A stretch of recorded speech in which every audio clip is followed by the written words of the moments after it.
आजचं आपलं 7वं सेशन आहे आणि डॉक्टर शर्वरी इनामदार आपल्या इथे आलेले आहेत.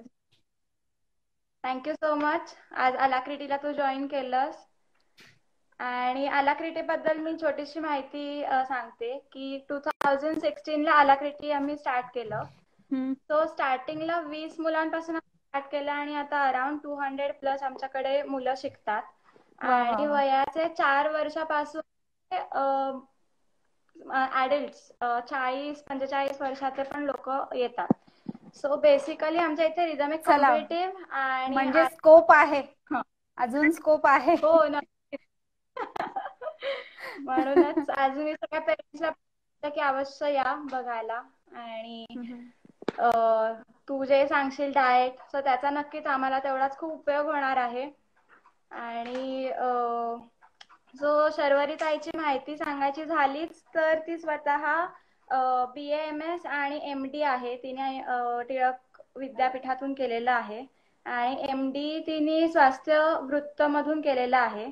नंतर ती MA इन संस्कृत केलेलं आहे आणि certified exercise and nutrition consultant आहे ती.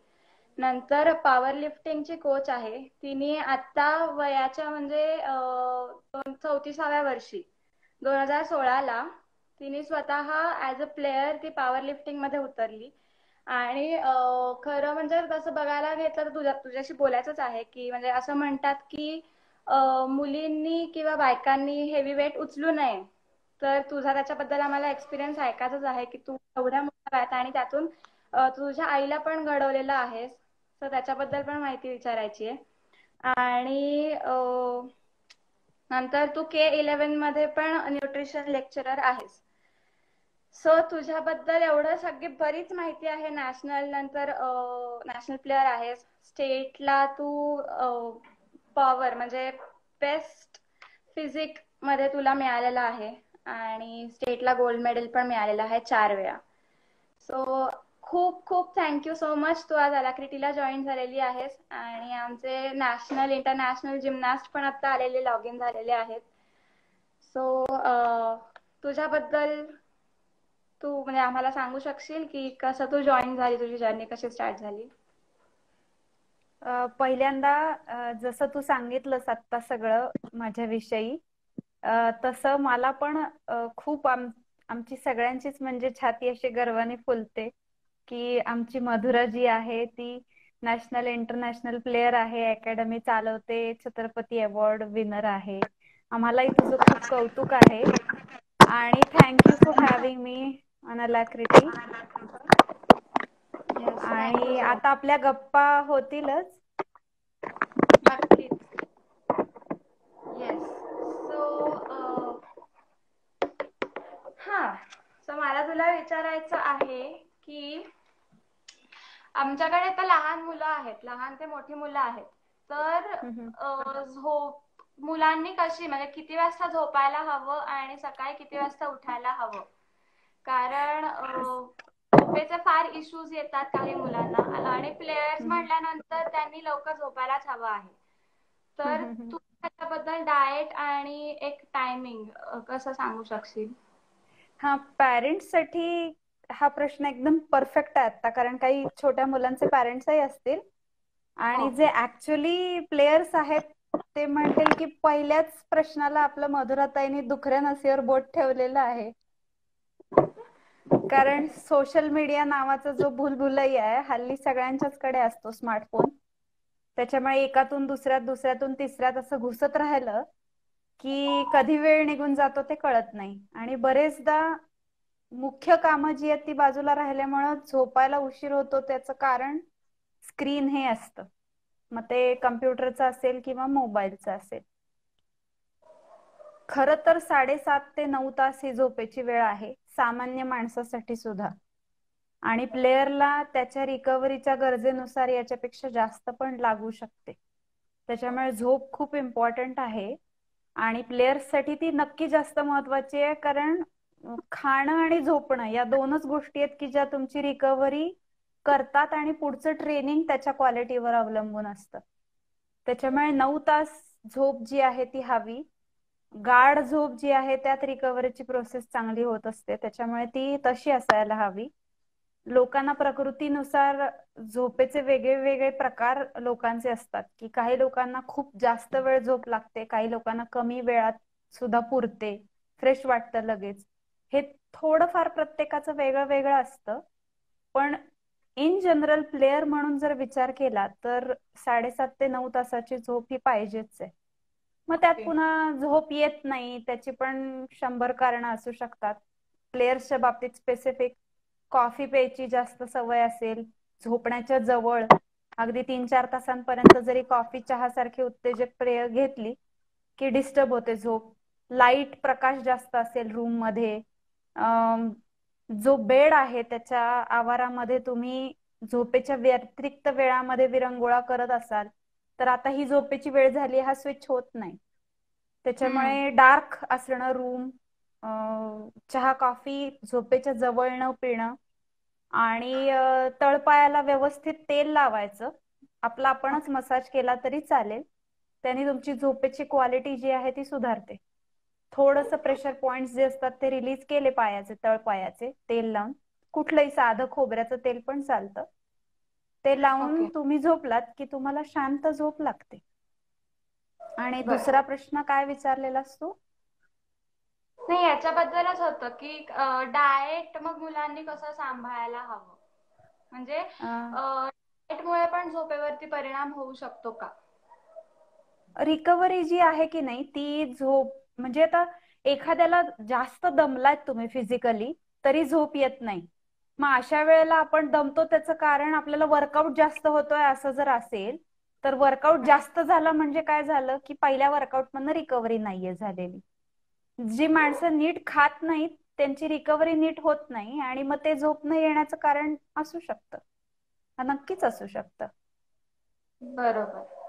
सो आमच्याकडे आता बरेच असे प्लेयर्स आहेत की जे प्रॉपर व्हेजिटेरियन आहेत, म्हणजे ते नॉनव्हेज किंवा अंड किंवा काहीच खात नाहीत.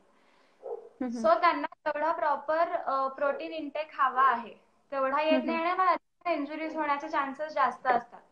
सो हम्म. व्हेजिटेरियन डाएट साठी तू काय सजेस्ट करू शकशील? कसं आहे माहितीये का की जेव्हा आपण डाएटच्या संदर्भात असे जनरलाइज क्वेश्चन डिस्कस करतो त्यावेळेला आता तू असं सांगतेस की आमचे काही प्लेयर असे आहेत की जे अंड सुद्धा खात नाहीत, पण हे त्यांनी तुला सांगितलेलं असतं, माझ्या समोर बसलेले असतात ज्या वेळेला पेरेंट्स, त्यावेळेला त्यांचा दृष्टिकोन असा असतो की बाकी काही नाही पण तुम्ही म्हणत असाल तर आम्ही अंड चालू करू कारण हा भरपूर खेळतो आणि दमतो. म्हणजे मी खातच नाही हा अपरोक्ष घेतलेला निर्णय हा बरेचदा त्या प्लेयरचा नसतो, कारण तू म्हणतेस तसं जरी 4 वर्ष ते 40 वर्ष वयोगटातले लोक शिकत असले जिम्नॅस्टिक्स तरी कॉम्पिटिटिव्ह स्पोर्ट करणारी जी मुलं आहेत त्यांना खाण्याचं महत्व माहिती असतं. त्याच्यामुळे बरोबर. व्हेजिटेरियन आपण आहोत तर व्हेजिटेरियन ऑप्शन आहेत ना, पण ते खूप लिमिटेड आहेत. मग दोन, चीज आणि पनीर या दोनच गोष्टी तुमच्याकडे राहतात आणि मग हम्म. कंटाळा येतो खाण्याचा, व्हरायटी राहत नाही खाण्यामध्ये. आणि व्हेजिटेरियन नॉन व्हेजिटेरियन हा इतका जनरेशन चाललेला वाद आहे. खाली प्रश्न काही आले तर ते तुला नोट होत आहेत ना, कारण बोलताना हो माझं लक्ष नाही जात आहे हो हो. त्याच्याकडे. तर तुझा प्रश्न असा आहे की माझ्याकडे व्हेजिटेरियन ऍथलीट्स आहेत हा ज्यांचं म्हणजे प्रोटीन कमी पडल्यामुळे रिकव्हरी होत नाही आणि परफॉर्मन्स हॅम्पर होतो. हा मग म्हणजे हे एक म्हणजे इंटरनॅशनल जिमनास्टच आहे ती, आणि ती स्वतः जैन आहे आणि त्यांच्या ह्याच्यात ते फार असं मानतात की नाही खायचं वगैरे वगैरे. त्याच्यामुळे म्हणून मग मी त्याच्याबद्दल तुला विचारलं की असे पण आहेत की त्यांच्यासाठी मग आपल्याला काय ऑप्शन चूज करता येईल. हम्म. तर कसं आहे, आता तरी मी सांगेन की फॉर्च्युनेटली ती व्हेजिटेरियन आहे म्हणजे तिला चीज आणि पनीर चालतं, अगदीच विगन नाहीये.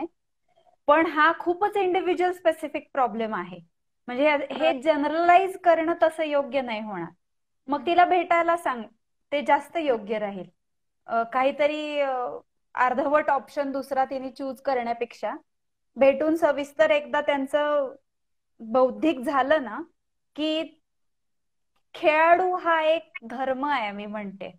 आणि बरोबर. धर्म म्हणजे हिंदू मुस्लिम ख्रिश्चन असा नाही, तर स्वाभाविक कर्म म्हणजे धर्म, अशी धर्माची व्याख्या आहे की जे तुम्ही स्वतः ठरवलंय की हे माझ्या आयुष्याचं कार्य आहे आणि हे मी करणार आहे आणि हा माझा स्वभाव बनेल इतक्या एन्थुझियास्टिकली मी ते करणार आहे, तर असा बरं. तुमचा खेळ हा धर्म होतो ना, त्यावेळेला बाकीच्या बौद्धिक किंवा भौतिक बंधनांनी घातलेली जी बंधनं असतात तुमच्यावर, त्याच्यातून बाहेर पडून तुम्ही जगाकडे खेळाडू म्हणून बघायला लागता आणि त्या खेळाच्या यज्ञासाठी ज्या समिधा लागतात की नाही, त्यांची आहुती द्यायला तुम्ही तयार होता.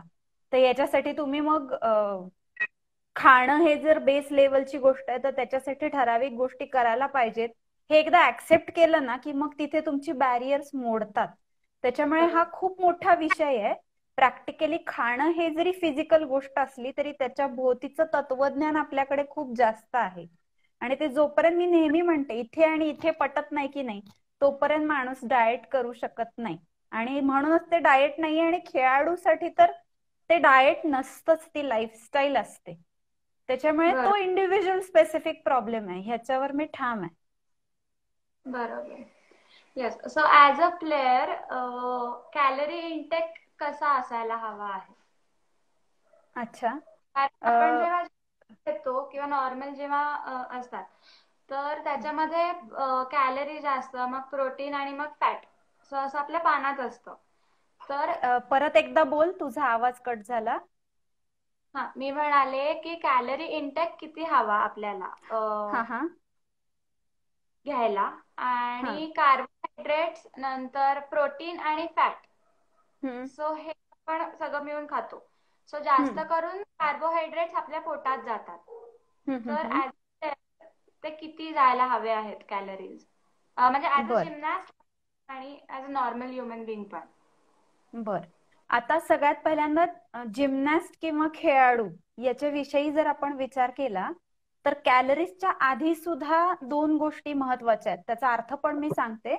पहिली असते ना ती म्हणजे अभ्यवहरण शक्ती, आणि दुसरी असते ती जरण शक्ती. ओके. अभ्यवहरण शक्ती याचा अर्थ इनटेक कपॅसिटी, म्हणजे किती प्रमाणात अन्न खाऊ शकतो तो इंडिव्हिज्युअल जो आहे तो. आणि जरण शक्ती म्हणजे त्याची डायजेस्टिव्ह कपॅसिटी. तर ह्या दोन्ही ज्या गोष्टी आहेत ना, ह्या प्रत्येकाच्या वेगळ्या असतात. आता तू स्वतःच बघ, कितीतरी वेळा असे लोक पाहिले असतील की मी रोटी खातो, मी 5-5, 6-6 रोटी खातो, मी व्यायाम करत नाही पण मी एकदम शिडशिडीत आहे. आणि मी एकच पोळी खाते, आणि एक पोळी, आणि संध्याकाळी तर मी भात पण नाही खात, अर्धी किंवा एक पोळी खाते, सॅलड खाते, आणि तरी पण मात्र मी जाड आहे.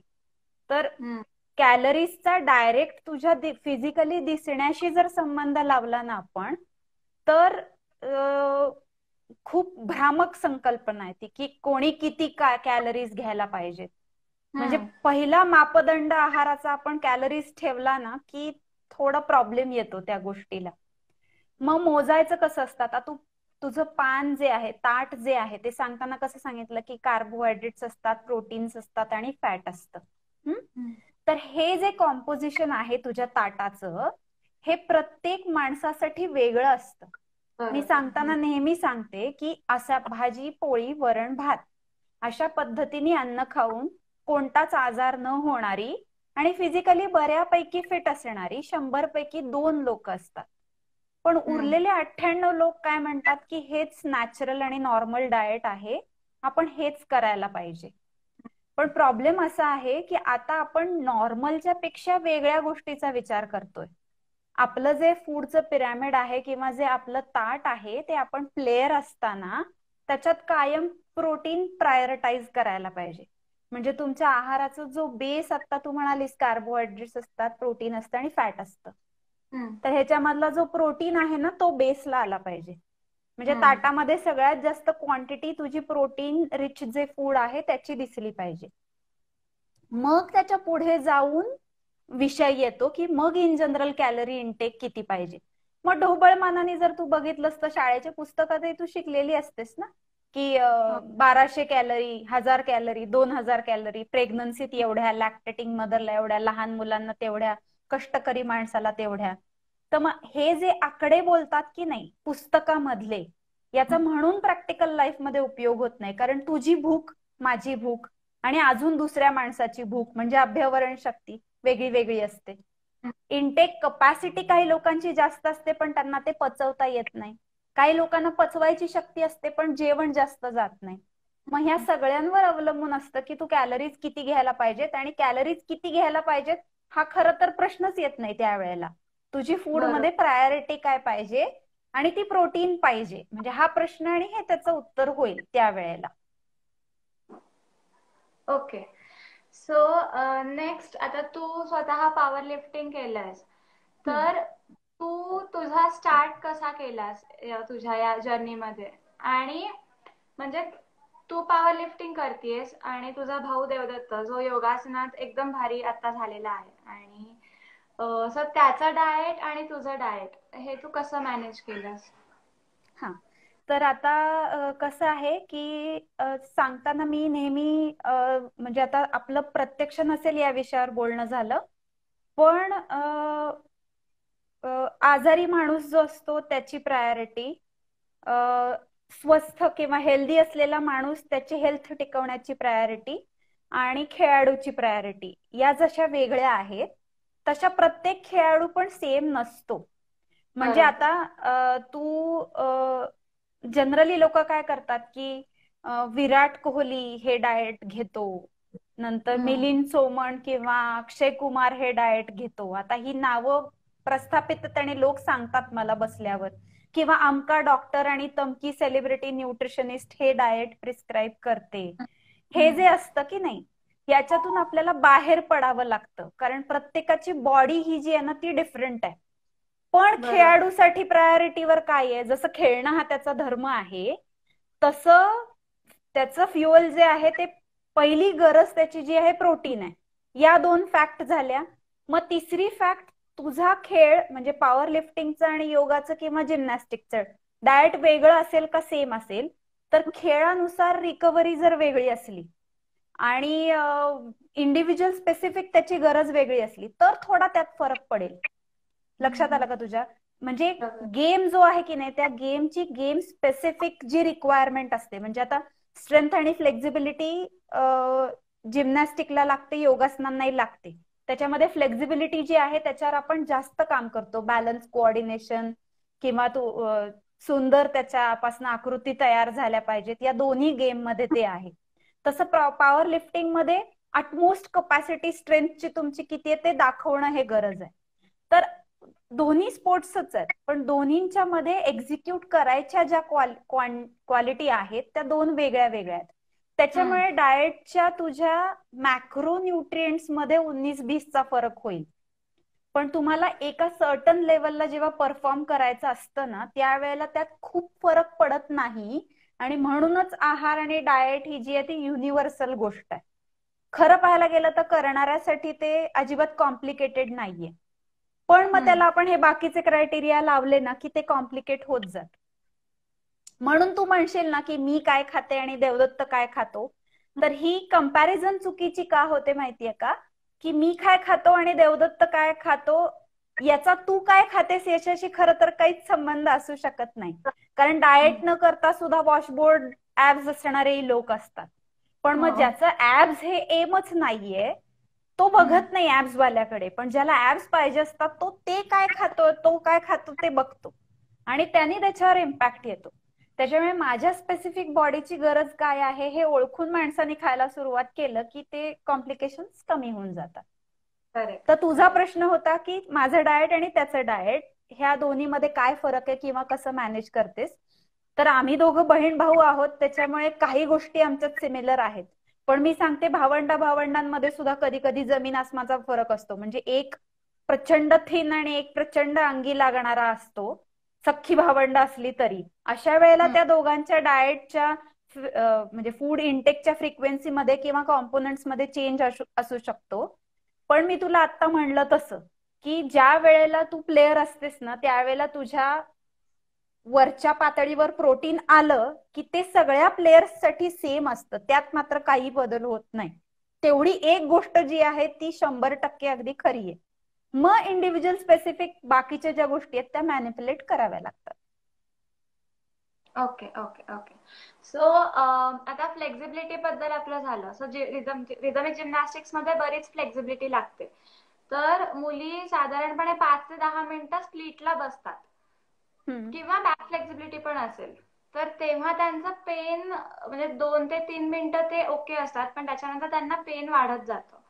सो ह्याच्यासाठी डाएट आपल्याला मिळू शकेल का, की जेणेकरून फ्लेक्झिबिलिटी त्यांची इम्प्रूव्ह होईल पण पेन कमी होईल असं. सहनशक्ती त्यांची वाढेल असं तुला तर मला फक्त कंपॅरिझन साठी विचारायचंय की समजा 5 ते 10 मिनिटात त्या जर दमत असतील तर तुझं जेव्हा एकदम इंटेन्स ट्रेनिंग चालू होतं, तू जेव्हा पीकला होतीस त्यावेळेला तुला ते किती वेळ करावं लागायचं? माझं पण असंच होतं, 10 मिनिटं वगैरे आम्ही बसायचो. बर, मग ते पुरेसं नाहीये असं तुला वाटतंय का? नाही, पुरेसं तेवढं आहे, हा. पण त्याच्यात मुलींना दुखतं.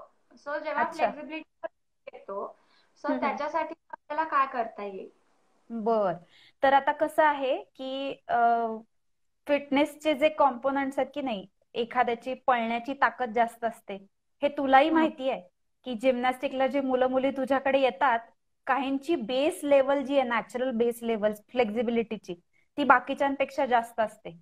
चुणचुणीत पळणारी मुलं आहेत ती शाळेमध्ये सुद्धा खो खोला 100-200 मीटरला लगेच बाजूला काढतात बघ ट्रेनिंगसाठी.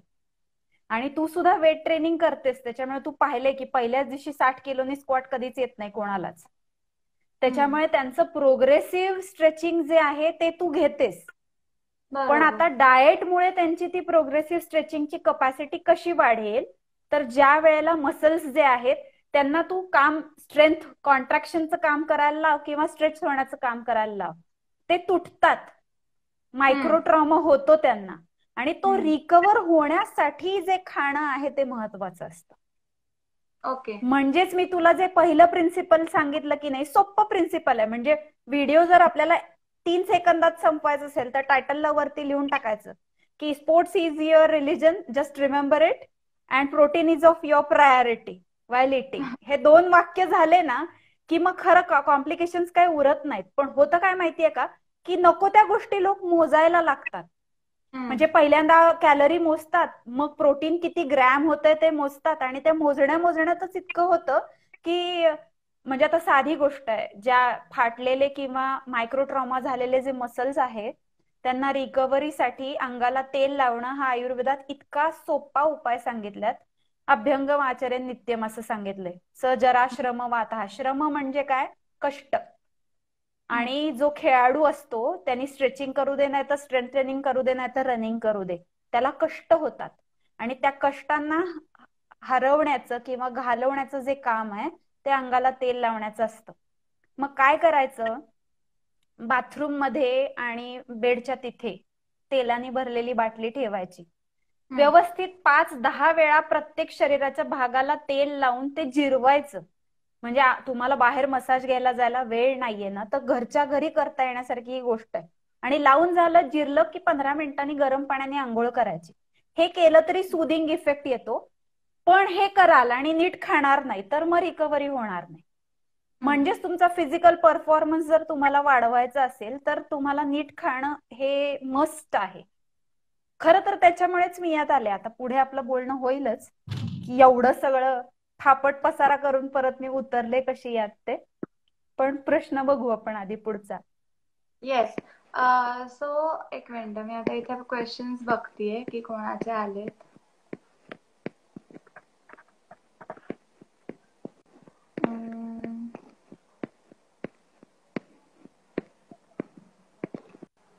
उंचीचं काहीतरी विचारलंयस ना तुम्हाला? उंची नाही, बॉडी टाईप, रशियन प्लेयर्स आणि इंडियन प्लेयर्स. हा, मी ते तुला म्हणत होते की आपले इंडियन जिमनास्ट जी इंडियन बॉडी टाईप आहे ती थोडीशी हेफ्टी असते, वेरॅज रशियन बाकीचे जे आहेत देश ते एकदम पातळ असतात. तर त्याच्यासाठी आपल्या मुलींना आपण कशा प्रकारे त्यांना डेव्हलप करू शकतो? सो बॉडी टाईप त्याप्रमाणे करायला. आपल्याला अगदी सुरुवातीपासूनच आता आपल्याकडे दिल्या जात नाहीत, पण हल्ली असतात मुलींकडे त्या बार्बी ज्या असतात त्या. आणि डान्स सुद्धा बघताना कथ्थक भरतनाट्यमच्या पेक्षा सुद्धा बॅले जो आहे आणि पिलाटेस आणि ते शिकवणारे इन्स्ट्रक्टर्स बाहेरचे असतात. त्याच्यामुळे जनरल उंची आणि वजन याच्यामधली जी ब्रीड आहे परदेशातली त्याच्यापेक्षा आपली ठेवण जी आहे इंडियन मेल्स किंवा फिमेल्स जे आहेत ऍव्हरेज हाईट वाईज जर बघितलं तर रशियन पेक्षा कमीच आहेत. पण समजा ऍव्हरेज घे की 5 फूट 3 इंच ते 5 फूट 5 इंच ही मुलींची ऍव्हरेज हाईट जर आपण धरली तर साधं गणित असतं. सेंटीमीटर मध्ये वजा करायचे 100. म्हणजे आता तुझी हाईट किती आहे?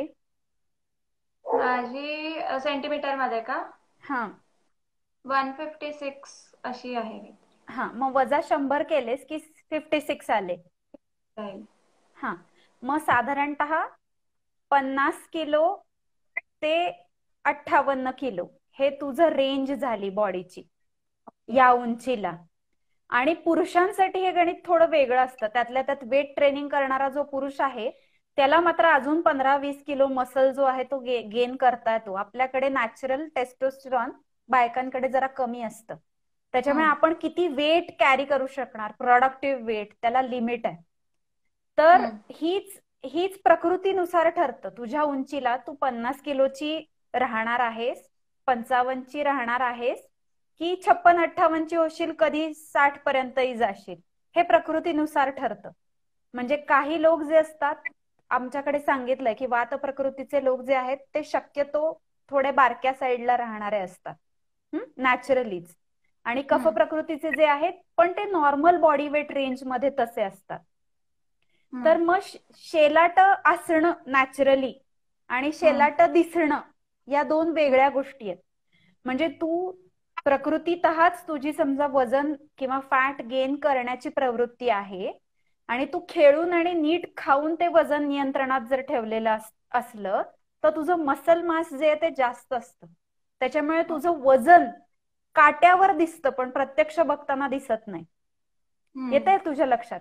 आणि मग हे जे रशियन जिमनॅस्ट असतात की नाही त्यांचं पिढ्यानुपिढ्यांचं खाणं जे आहे ते आपल्यापेक्षा वेगळं असतं.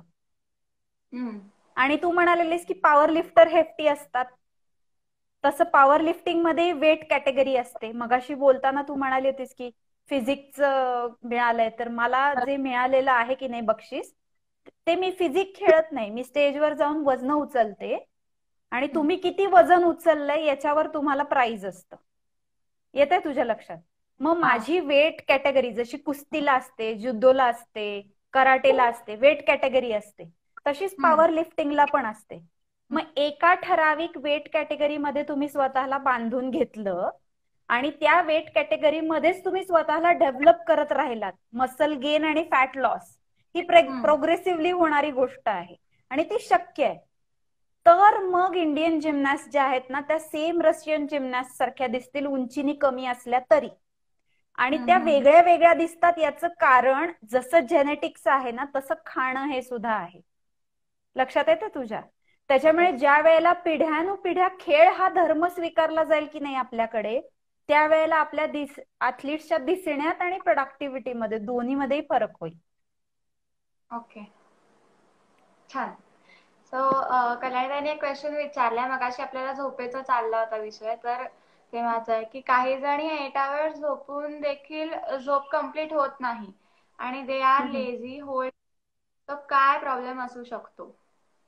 तर कसं असतं माहितीये का की मी मगाशी म्हटलं तसं गाढ झोप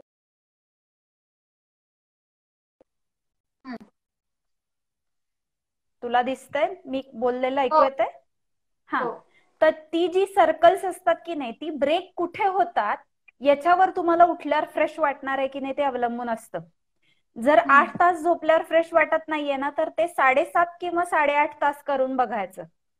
म्हणजे कमी किंवा जास्त अर्धा तास. म्हणजे तू गाढ झोपेत असताना जर उठलीस गजर लावून तर तुला कधीच फ्रेश वाटणार नाही, दिवसभर आळस येत राहतो. येतंय लक्षात? त्याच्यामुळे ह्या एवढी एक गोष्ट मॅनिप्युलेट करून बघ अर्धा तास आधी किंवा अर्धा तास नंतर, म्हणजे मग तुला लक्षात येईल की तुला तेवढ्या एका गोष्टीमुळे झोपून सुद्धा फ्रेश वाटत नाहीये का. दुसरी गोष्ट, झोपायच्या आधी मी म्हणलंय तसं कॉफी पिलेली असली किंवा पाणी पिऊन झोपलं आणि शू आलेली असली की पण झोप येत नाही, स्वप्न पडतात. किंवा तुम्ही जास्त दमलेला आहात आणि रिकव्हरी खाणं नीट नाहीये तरी सुद्धा प्रॉब्लेम होतो, झोप होऊन सुद्धा फ्रेश वाटत नाही. त्याच्यामुळे झोपेची क्वांटिटी जशी इम्पॉर्टंट आहे तशी क्वालिटी पण इम्पॉर्टंट आहे. ह्या 2-3 गोष्टी केलं, मॅनिप्युलेट केल्या की तो प्रॉब्लेम सॉल्व्ह होईल असं मला वाटतंय. ओके. सो नेक्स्ट क्वेश्चन आहे की दुधाला काय अल्टरनेटिव्ह किंवा दूध कितपत पिलं पाहिजे? हा प्रश्न मी ऍक्च्युली खूप वेळा उत्तर दिलंय. गाय पाळायची, स्वतःच्या बांधायची गोठ्यामध्ये, तिचं शेण काढायचं, तिचं गोमूत्र जे आहे ते प्यायचं, तिला चारून आणायचं आणि तिचं दूध काढून स्वतः पिणार असाल तर ते प्यायचं. वय वर्ष 7च्या पुढे असेल तर दुधाच्या नादी लागू नये. अच्छा, पण मग का बरं असं की दुधाच्या का नादी लागू नये? अगं आता तू ऐकतेसच ना सगळं. हल्ली जे दूध येतं त्याच्यामध्ये गायींना भरपूर हॉर्मोन्स दिलेले असतात. एक तर देशी गाय जी लोटाभर दूध देते. आता गीर गाई आलं ते A2 मिल्क म्हणून ते मिळतं, पण ते पण मोठ्या माणसांसाठी तेवढं गरजेचं आहे असं मला वाटत नाही. अगदीच घरात लहान मुलं आहेत तर दूध आणा, त्याचं दही लावा, ताक करा, लोणी काढा आणि लोणी मुलांना द्या ते खायला, तर त्याचा उपयोग आहे. दूध पिण्यासाठी म्हणून त्याचा त्यांना काहीच उपयोग नाहीये.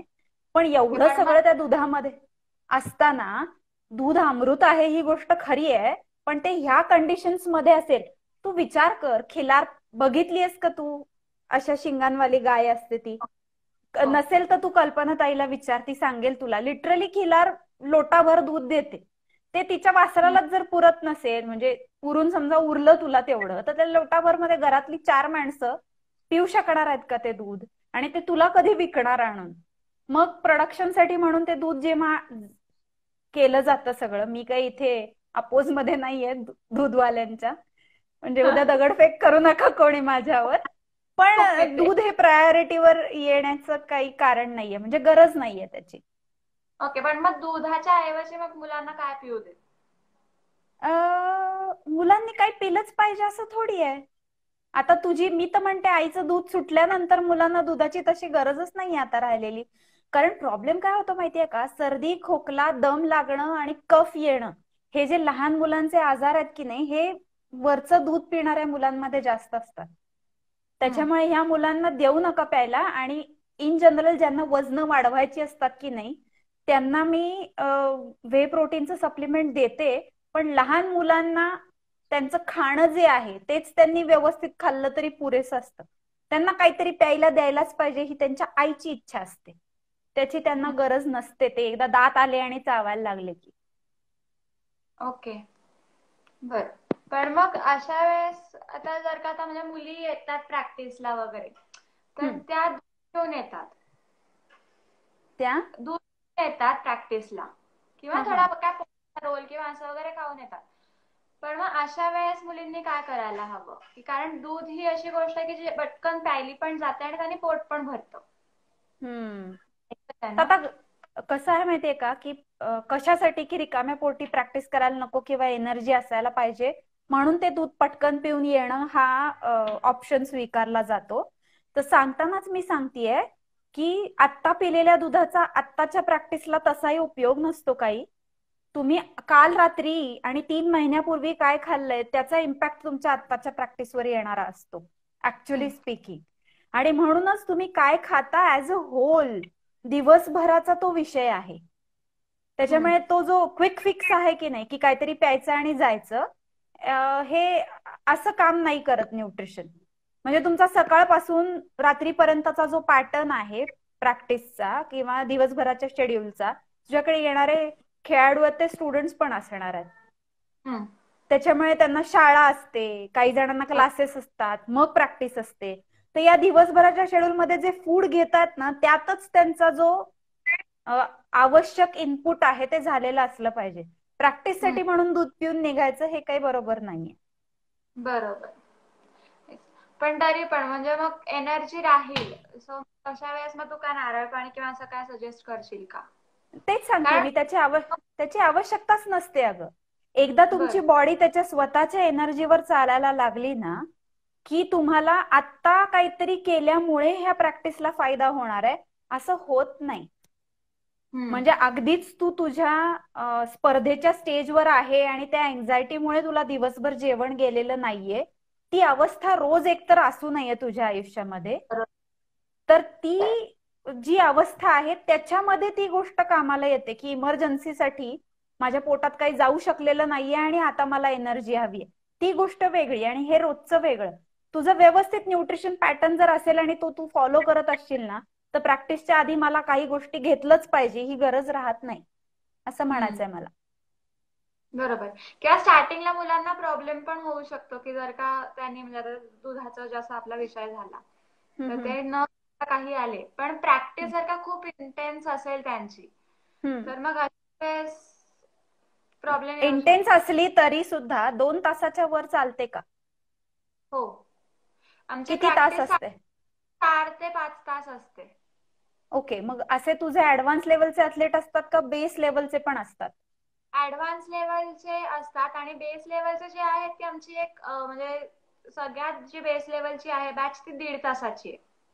हा, म्हणजे मग त्यांचा पुढे तर काही प्रश्न येत नाही समजा. हा. आणि जे ऍडव्हान्स लेवलचे आहेत की नाही, कितीतरी जिमनॅस्ट मी तुला सांगते, इंटरनॅशनल जिमनॅस्ट सुद्धा आहेत की जे फक्त 1 मीलवर प्रॅक्टिस करतात, ऑलिम्पिक्स खेळलेले आहेत. कारण ओके. स्विंगिंग आणि वर्लिंग मोशन्स जे असतात की नाही तुमच्या, त्यात पोटात जर लिक्विड किंवा सॉलिड जास्त प्रमाणात जास्त वेळ असलं तर ते प्रॉब्लेम करतं. जसं आम्हाला हम्म. वजन उचलतानाही बरेचदा त्रास होतो जर लगेच खाल्लेलं असलं तर.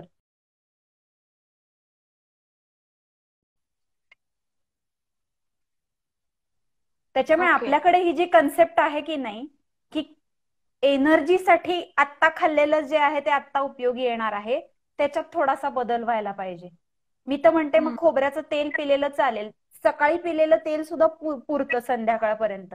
पण होतं काय, मग प्रोटीन इंटेक कमी पडतो. येते का तुझ्या हम्म. लक्षात? एनर्जी मिळण्याचे जे सोर्सेस आहेत ते जर तसे असतील ना तुझे, तर तुला नियर प्रॅक्टिस 5 तास प्रॅक्टिस नॉनस्टॉप करता येईल, काहीही न खाता. एवढी एनर्जी तुला अनलॉक करता येते स्वतःचीच, ती शक्य आहे. पण मग प्रकृतीनुसार फरक आहे. मी म्हणते एकाच वेळेला जास्त खाऊ न शकणारे लोक किंवा एनर्जी सिस्टीम ट्रान्सफर न झालेले लोक यांना प्रॉब्लेम येतो. मग ते इंडिव्हिज्युअल स्पेसिफिक झालं. हम्म. ओके. तुला हे माहितीये का, आपण आरती झाली की मंत्र पुष्पांजलीच्या वेळेला कापूर पेटवतो, हम्म. तसा भक्कन उडून जातो. हम्म. आणि निरांजनामध्ये जे तूप ठेवलेलं असतं त्याची वात जी आहे ती आरतीच्या आधी आणि नंतर घेतल्यावर सुद्धा कितीतरी वेळ चालू राहते. तसंच हम्म. सेम बॉडीच्या एनर्जीचं पण असतं आणि ती डेव्हलप करता येते. एक सायकल जे आहे ना पूर्ण, ते तुम्ही फक्त द्यायला पाहिजे त्याला.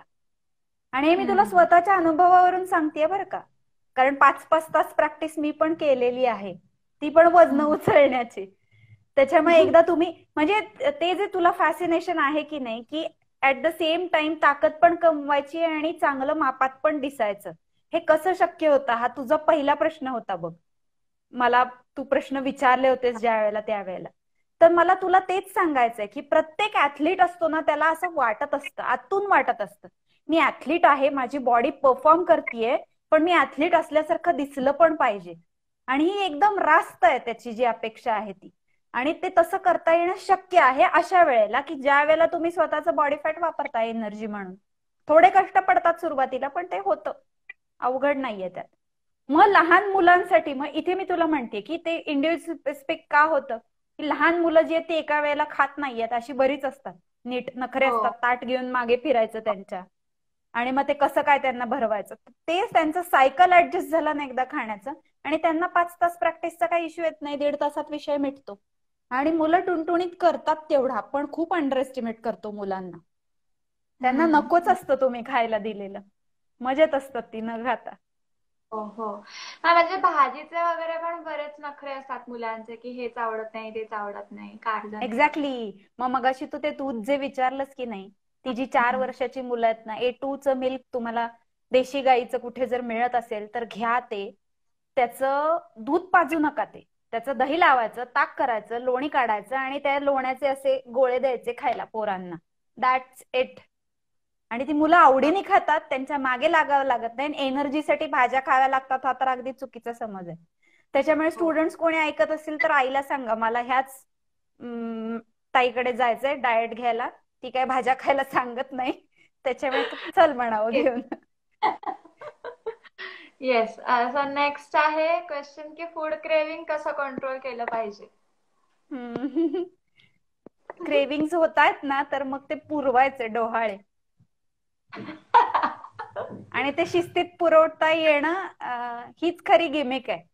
म्हणजे जीव आणि मन मारून फार काळ माणूस जगत नाही, त्याचं एम जेवढं मोठं असतं तेवढा काळ तो फक्त ते ताणू शकतो.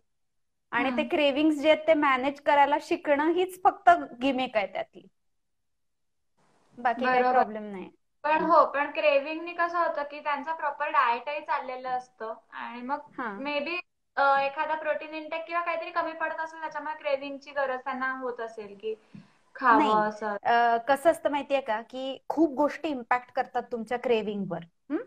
म्हणजे आता मला काही वेळ आहे, नुसता चाळा आहे आणि मी इंस्टाग्राम करतेय स्क्रोल, आणि मला आवडणाऱ्या पदार्थाचा छान हल्ली फोटोग्राफी करणारे लोक आहेत, फूड फोटोग्राफी सुद्धा आला ना की माणसाचा मेंदू हा इतका भयानक आहे की त्याला लगेच ते खायचं असतं, त्याच्या लो एनर्जी लेवलशी, लो प्रोटीनशी काहीही संबंध नसतो.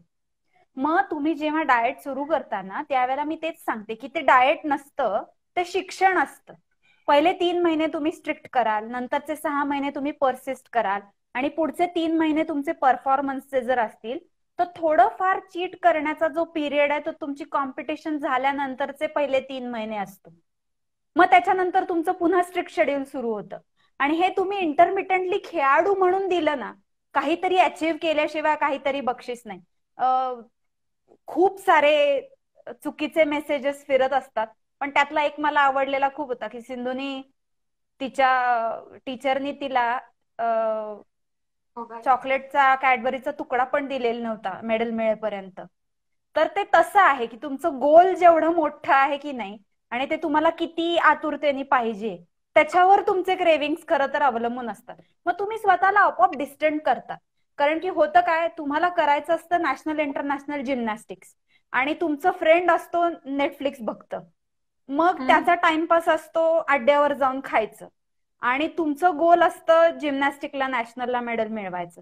मग ते तसे लोक, विचार, पोस्ट आणि सराउंडिंग हे तुम्ही शोधायला लागता, तसे ग्रुप्स आणि माणसं तुम्ही जोडायला लागता, आणि मग तुम्हाला क्रेविंग जे आहेत की नाही तुमच्या त्या मॅनिप्युलेट करता येतात. सगळ्यात पहिल्यांदा मी सांगेन, ज्या वेळेला तुम्हाला एखादी गोष्ट तुझ्याकडे स्टुडंट येतात त्यांना करायची असते त्यावेळेला त्यांचं सगळ्यात मोठं बॅकिंग त्यांचं पेरेंट्स असतात, कारण त्यांची इच्छा आहे म्हणून हे लोक खेळात काहीतरी करतात. ही नवीन पिढी आहे, कारण एक पिढी अशी होती की खेळून काय कोणाचं पोट भरतं का म्हणून काठीने रट्टे होते खेळले की, पण आता वेगळी आहे परिस्थिती. त्याच्यामुळे क्रेविंग्स हा जो विषय आहे हा खूप मोठा विषय आहे. ते क्रेविंग्स पुरवल्याशिवाय माणसाच्या जीवाला शांती मिळत नाही ही पण खरी गोष्ट आहे, पण ते मॅनेज करणं ही जी गोष्ट आहे हीच गिमिक आहे. ते म्हणजे डाएट आहे, बाकी काही नसतं डाएट म्हणजे. बरोबर बरोबर. सो बरेच प्रश्न येत आहेत, तू बघतीयस ते प्रश्न काय आहेत ते? हो बघतीये मी. सो मग येस. त्यातले घेऊयात. हो चालेल. नेक्स्ट आहे की एक्सरसाइज भरपूर करतो तरी पण मला भूक लागत नाही. सो या वेळेला काहीतरी सजेस्ट करा असं. बर, मग आता ही भूक लागत नाही तर मग ज्यांना खूप भूक लागते ते लोक पेढे वाटतील तुझ्यासाठी. अरे चांगली गोष्ट आहे मग भूक लागत नाही म्हणून. प्रॉब्लेम कुठे आहे तो भूक लागत नाही याचा, की अशा माणसाचं जर बॉडी वेट म्हणजे मसल आणि बोन वेट पण खूप कमी असेल आणि त्याला परफॉर्मन्स इश्यू येत असतील तर भूक हा इश्यू आहे. नाहीतर एका ठराविक दिवसातून एकदा एक वेळेला जरी ठराविक भूक वेळात तुला लागत असेल तरीही तू नॉर्मल आहेस, ऍबनॉर्मल काही नाहीये त्यात.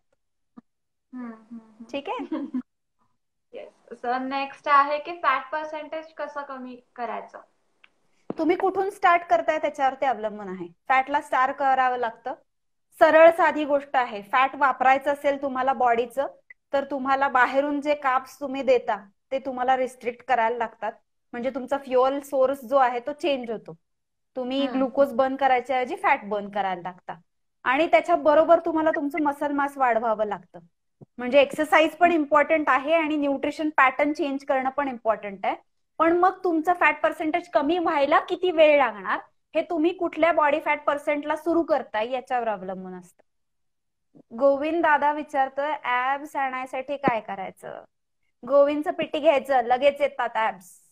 टीम जे बार्स यो शाउट आउट. येस होतो मगाशी आलेला. सो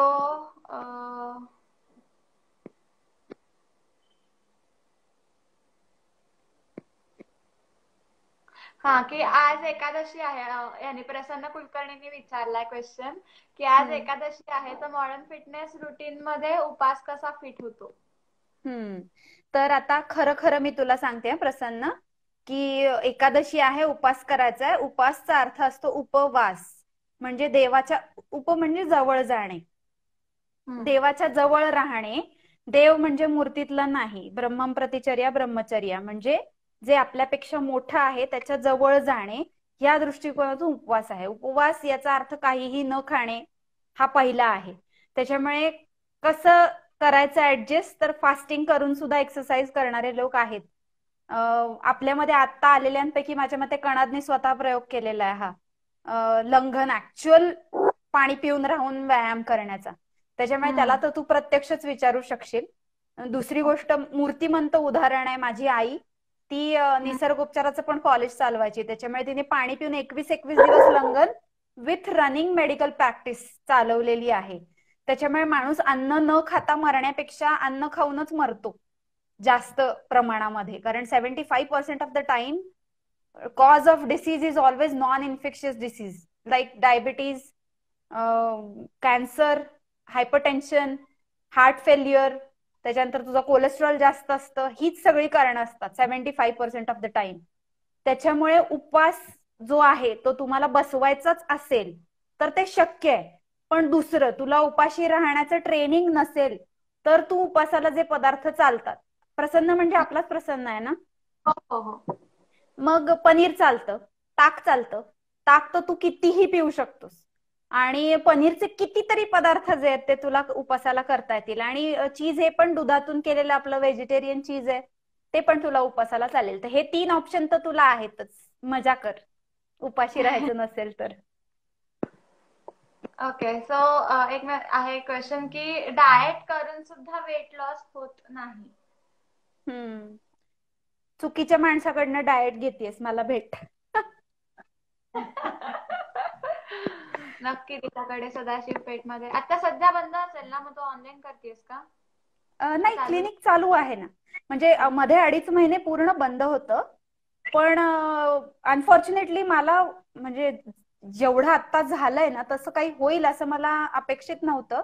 केसेस त्याच्यामुळे मी जाणं सुरू केलं. पण आता खूप लांब लांबचे जे पेशंट असतात त्यांचं ऑनलाईन आपण करतो, त्याच्यामुळे तो काही इश्यू नाहीये. Okay okay. So next question आहे की कधी कधी डाएट वर असणाऱ्या व्यक्तीला मुंग्या का येतात आणि ती व्यक्ती 4 मील्स रेग्युलर घेत असेल, शिवाय 0.8 ग्रॅम प्रोटीन कम्प्लीट होत असेल, तरी सुद्धा असं का होतं? हा, मग मी आता ज्यांनी कोणी विचारला हा प्रश्न, काय माहितीये तुला? हिंदी. हा, तर कसं आहे माहितीये का की मुंग्या येत आहेत याची कारण इतकी असंख्य आहेत. पण आता डाएटचा संबंध आहे असं जर तुम्हाला वाटत असेल तर 4 मील्स घेतात हेच मेन मुंग्या येण्याचं कारण असू शकतं.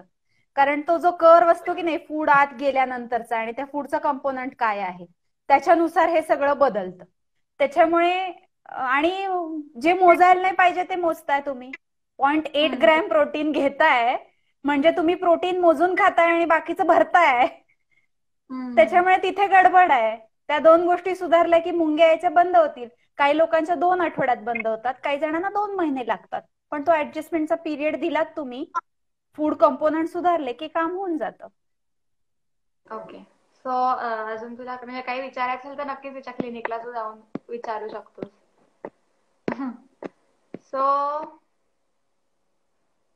नेक्स्ट क्वेश्चन आहे की what are the parameters you consider while determining the requirement of protein. For example, the person who starts strength uh, weighing 65 kg.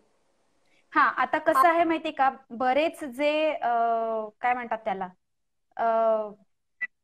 पुस्तकं किंवा कोर्सेस आहेत की नाही न्यूट्रिशनचे, ते त्यांनी असं प्रमाण दिलेलं असतं की इंटेन्सिटी तुमची एवढी असेल, बॉडी वेट एवढा असेल आणि तुम्ही एक्सरसाइज इतका करताय तर तुम्हाला इतकं प्रोटीन घ्यायला पाहिजे. मग ते 1 पट 2 पट बॉडी वेटच्या किंवा लीन मासच्या असं असतं. पण ज्या वेळेला तुम्ही ठराविक इटिंग पॅटर्न फॉलो करता ना, की म्हणजे काही लोक आमच्याकडे सांगितले की दंदशूक असतात, म्हणजे सशासारखी, ससा कसा चुरू चुरू चुरू चुरू सारखं आपलं पानं चरत असतो तसं चरायची काही लोकांना सवय असते, आणि काही लोकांना भरपेट खायला लागतं, एकदा किंवा दोनदा दिलं तरी चालेल. तर त्या फ्रिक्वेन्सीनुसार तुमची प्रोटीनची जी लागणारी रिक्वायरमेंट ना ती बदलते. त्याच्यामुळे प्रिस्क्राइब्ड प्रोटीन जे आहे ना ते काही खरी गोष्ट नसते.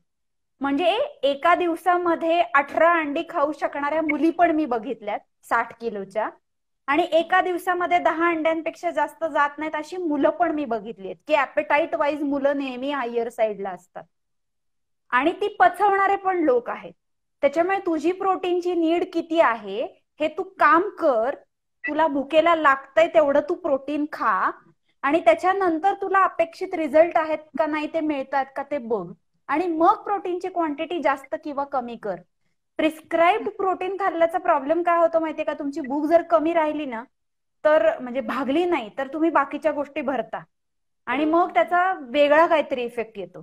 आणि तुम्ही जर तुम्हाला प्रिस्क्राईब केले ते तुमच्या अपेक्षेपेक्षा जास्त असेल तर उलटी येते, मळमळतं, अन्न पाहिलं तरी कसं तरी होतं, हे सगळे प्रकार चालू होतात.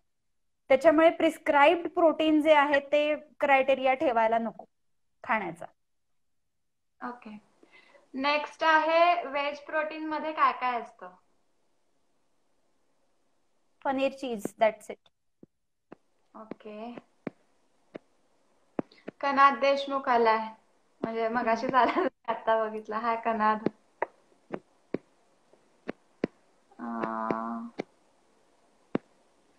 गोविंद सरांनी टाकलंय की big fan of this strong woman. खरंय. मला एक सांग, आता मी कमेंट्स गेल्या, झालं क्लिअर. अजून कोणाच्या काही आहेत शंका, कारण प्रश्न बरेच दिसतात. की नाईट मध्ये सॅफ्रॉन मिल्क घेतलं तर चालेल का? मेरी सुंदर त्वचा का राज. मी तेच म्हणते की रात्री केसर घालून दूध प्यायचंय कशासाठी पण. म्हणजे मला कुठली आठवण आली, कलेडोनची आठवण आली. केसर घालून दूध बऱ्याच स्पेसिफिक ऑकेजन्सला देतात. त्याच्यामुळे तुझं पर्पज काय आहे किंवा तुझी गरज म्हणजे का प्यायचंय तुला ते त्याच्यावर ते अवलंबून आहे, बाकी काही नाही. ओके, सो डायटिशियनने सांगितलेलं आहे तिला की रात्री सॅफ्रॉन मिल्क घ्यायला. हा, मग तिच्या डायटिशियननी जर तिला घ्यायला सांगितलं असेल तर म्हणजे आता सांगितलंय म्हणल्यानंतर घ्यायला काही प्रॉब्लेम नाही. बरोबर. पण मी सांगत नाही. माझं मत विचारशील तर मी सांगत नाही. ठीक आहे. सो पूर्वा कर्णिकचा आलाय मेसेज की खूप एक्झॉस्ट झाल्यामुळे साधं आपल्याला खाण्यावर फरक पडतो, की भूक असते पण तेवढी शक्ती जात नाही. हा, शक्ती कमवण्यासाठी 2 गोष्टी इम्पॉर्टंट आहेत, की एक तर तुझं प्रोग्रेसिव्हली झालं पाहिजे ट्रेनिंग जे आहे ते, आणि तुझी रिकव्हरी झाली पाहिजे खाण्यातनं. 2-3 पीसीओसचे प्रश्न आलेत. Why do you think PCOS is becoming so common? What are the remedies to it and what are the changes we may? तर आता कसं आहे माहितीये का, की 3-4 गोष्टी आहेत. एक तर खाण्यामध्ये झालेलं जे हायब्रिडायझेशन आहे त्यांनी पीसीओज आणि बाकी म्हणजे सगळ्याच ज्या हॉर्मोनल ओव्हरीज आहेत, आपले थायरॉइड आहे, या सगळ्याच ज्या ग्लँड्स आहेत त्या सगळ्यांचं कार्य जे आहे ते इम्पॅक्ट झालेलं आहे, पहिली गोष्ट. दुसरी गोष्ट म्हणजे रिफाईंड कार्बोहायड्रेट्स जे आहेत की नाही त्याचा इंटेक प्रचंड प्रमाणात वाढलेला आहे. आणि तिसरी गोष्ट म्हणजे सिटिंग टाइम. आपल्याच आता माझ्या पिढीचे इथे किती जण आहेत बघणारे मला माहिती नाही, पण आम्ही शाळेत सायकलवर जायचो. आताच्या मुलांनाही जायचं असतं, पण ट्रॅफिक इतकं बेकार आहे की टू व्हीलरवरही माणूस जगू शकत नाही जाताना. मुलांना सायकलवर कसं पाठवणार? भाजी आणायला, मैत्रिणींकडे खेळायला, मोक्कार हिंडायला सगळीकडे पाय वापरले जायचे. त्याच्यामध्ये हॉर्मोनल चेंजेस होण्याचं हे जे 3 मेन गोष्टी आहेत ते तर कारण आहेच. त्याच्यामुळे ह्या 100 गोष्टी दिसतात. साधं करेक्शन आहे पीसीओसचं. कार्बोहायड्रेट्स कमी केले, व्यायाम वाढवला, आणि आयुर्वेदामध्ये काही स्पेसिफिक मेडिसिन्स आहेत आणि पंचकर्माचे उपचार आहेत ते दिला की रिपोर्टही नॉर्मल येतो. ती जी मुलगी किंवा बाई असते सुजलेली दिसते, किंवा तिची फर्टिलिटी डिस्टर्ब झालेली असते, मानसिक त्रास सगळा होत असतो, तो सगळा नॉर्मलला येतो. नीट खायचं, व्यायाम करायचं, आणि गरज असेल तर आयुर्वेदिक औषधं द्यायची. ह्या 3 गोष्टी मी करते आणि त्यांनी त्यात फरक पडतो. इतकं सोपं असतं माहितीये का, अजिबात हॉर्मोनल ट्रीटमेंटची गरज नसते. पीसीओस हा सिंड्रोम आहे, तो डिसीज नाहीच आहे असं मी म्हणेन.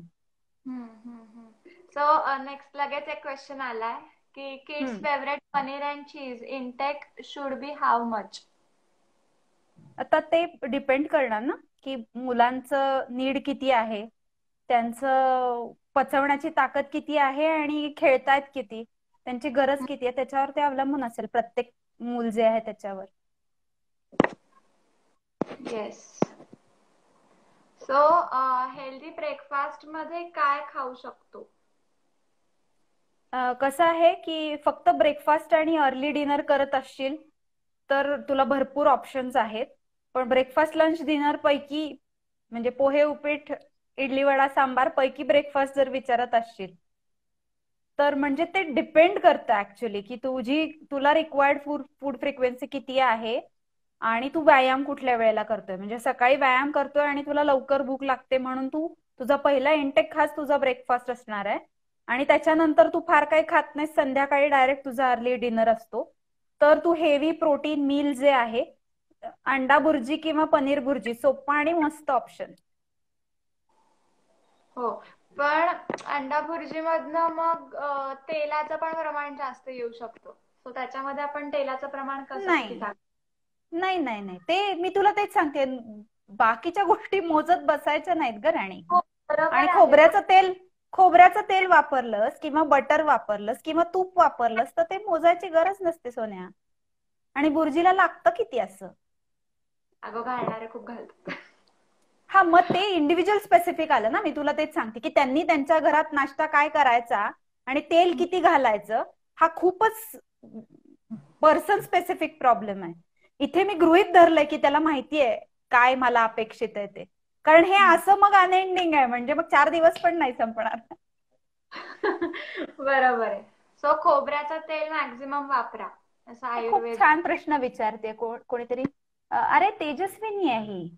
What is the reason behind avoiding grains in certain, काय आहे तो वाच गेला खाली.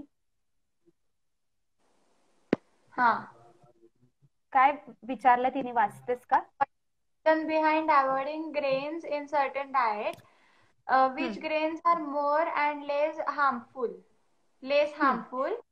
how do you determine the harm caused by them? How do you determine the harm caused by them?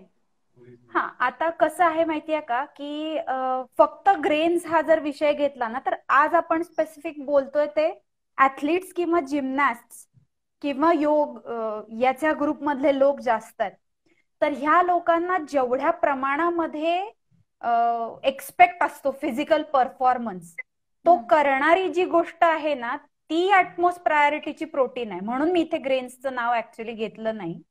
पण आयुर्वेदाचा जर दृष्टिकोन तू म्हणशील ना तर गहू तांदूळ हे श्रेष्ठ प्रतीचे सांगितलेत, आणि मग ज्वारी, बाजरी, नाचणी, यव, जवळ म्हणजे हे सगळे खालचे क्षुद्र धान्य सांगितलेली आहेत. पण आता जर बघायला गेलं ना तर तुला गावरान धान्य कुठलीच मिळत नाहीत.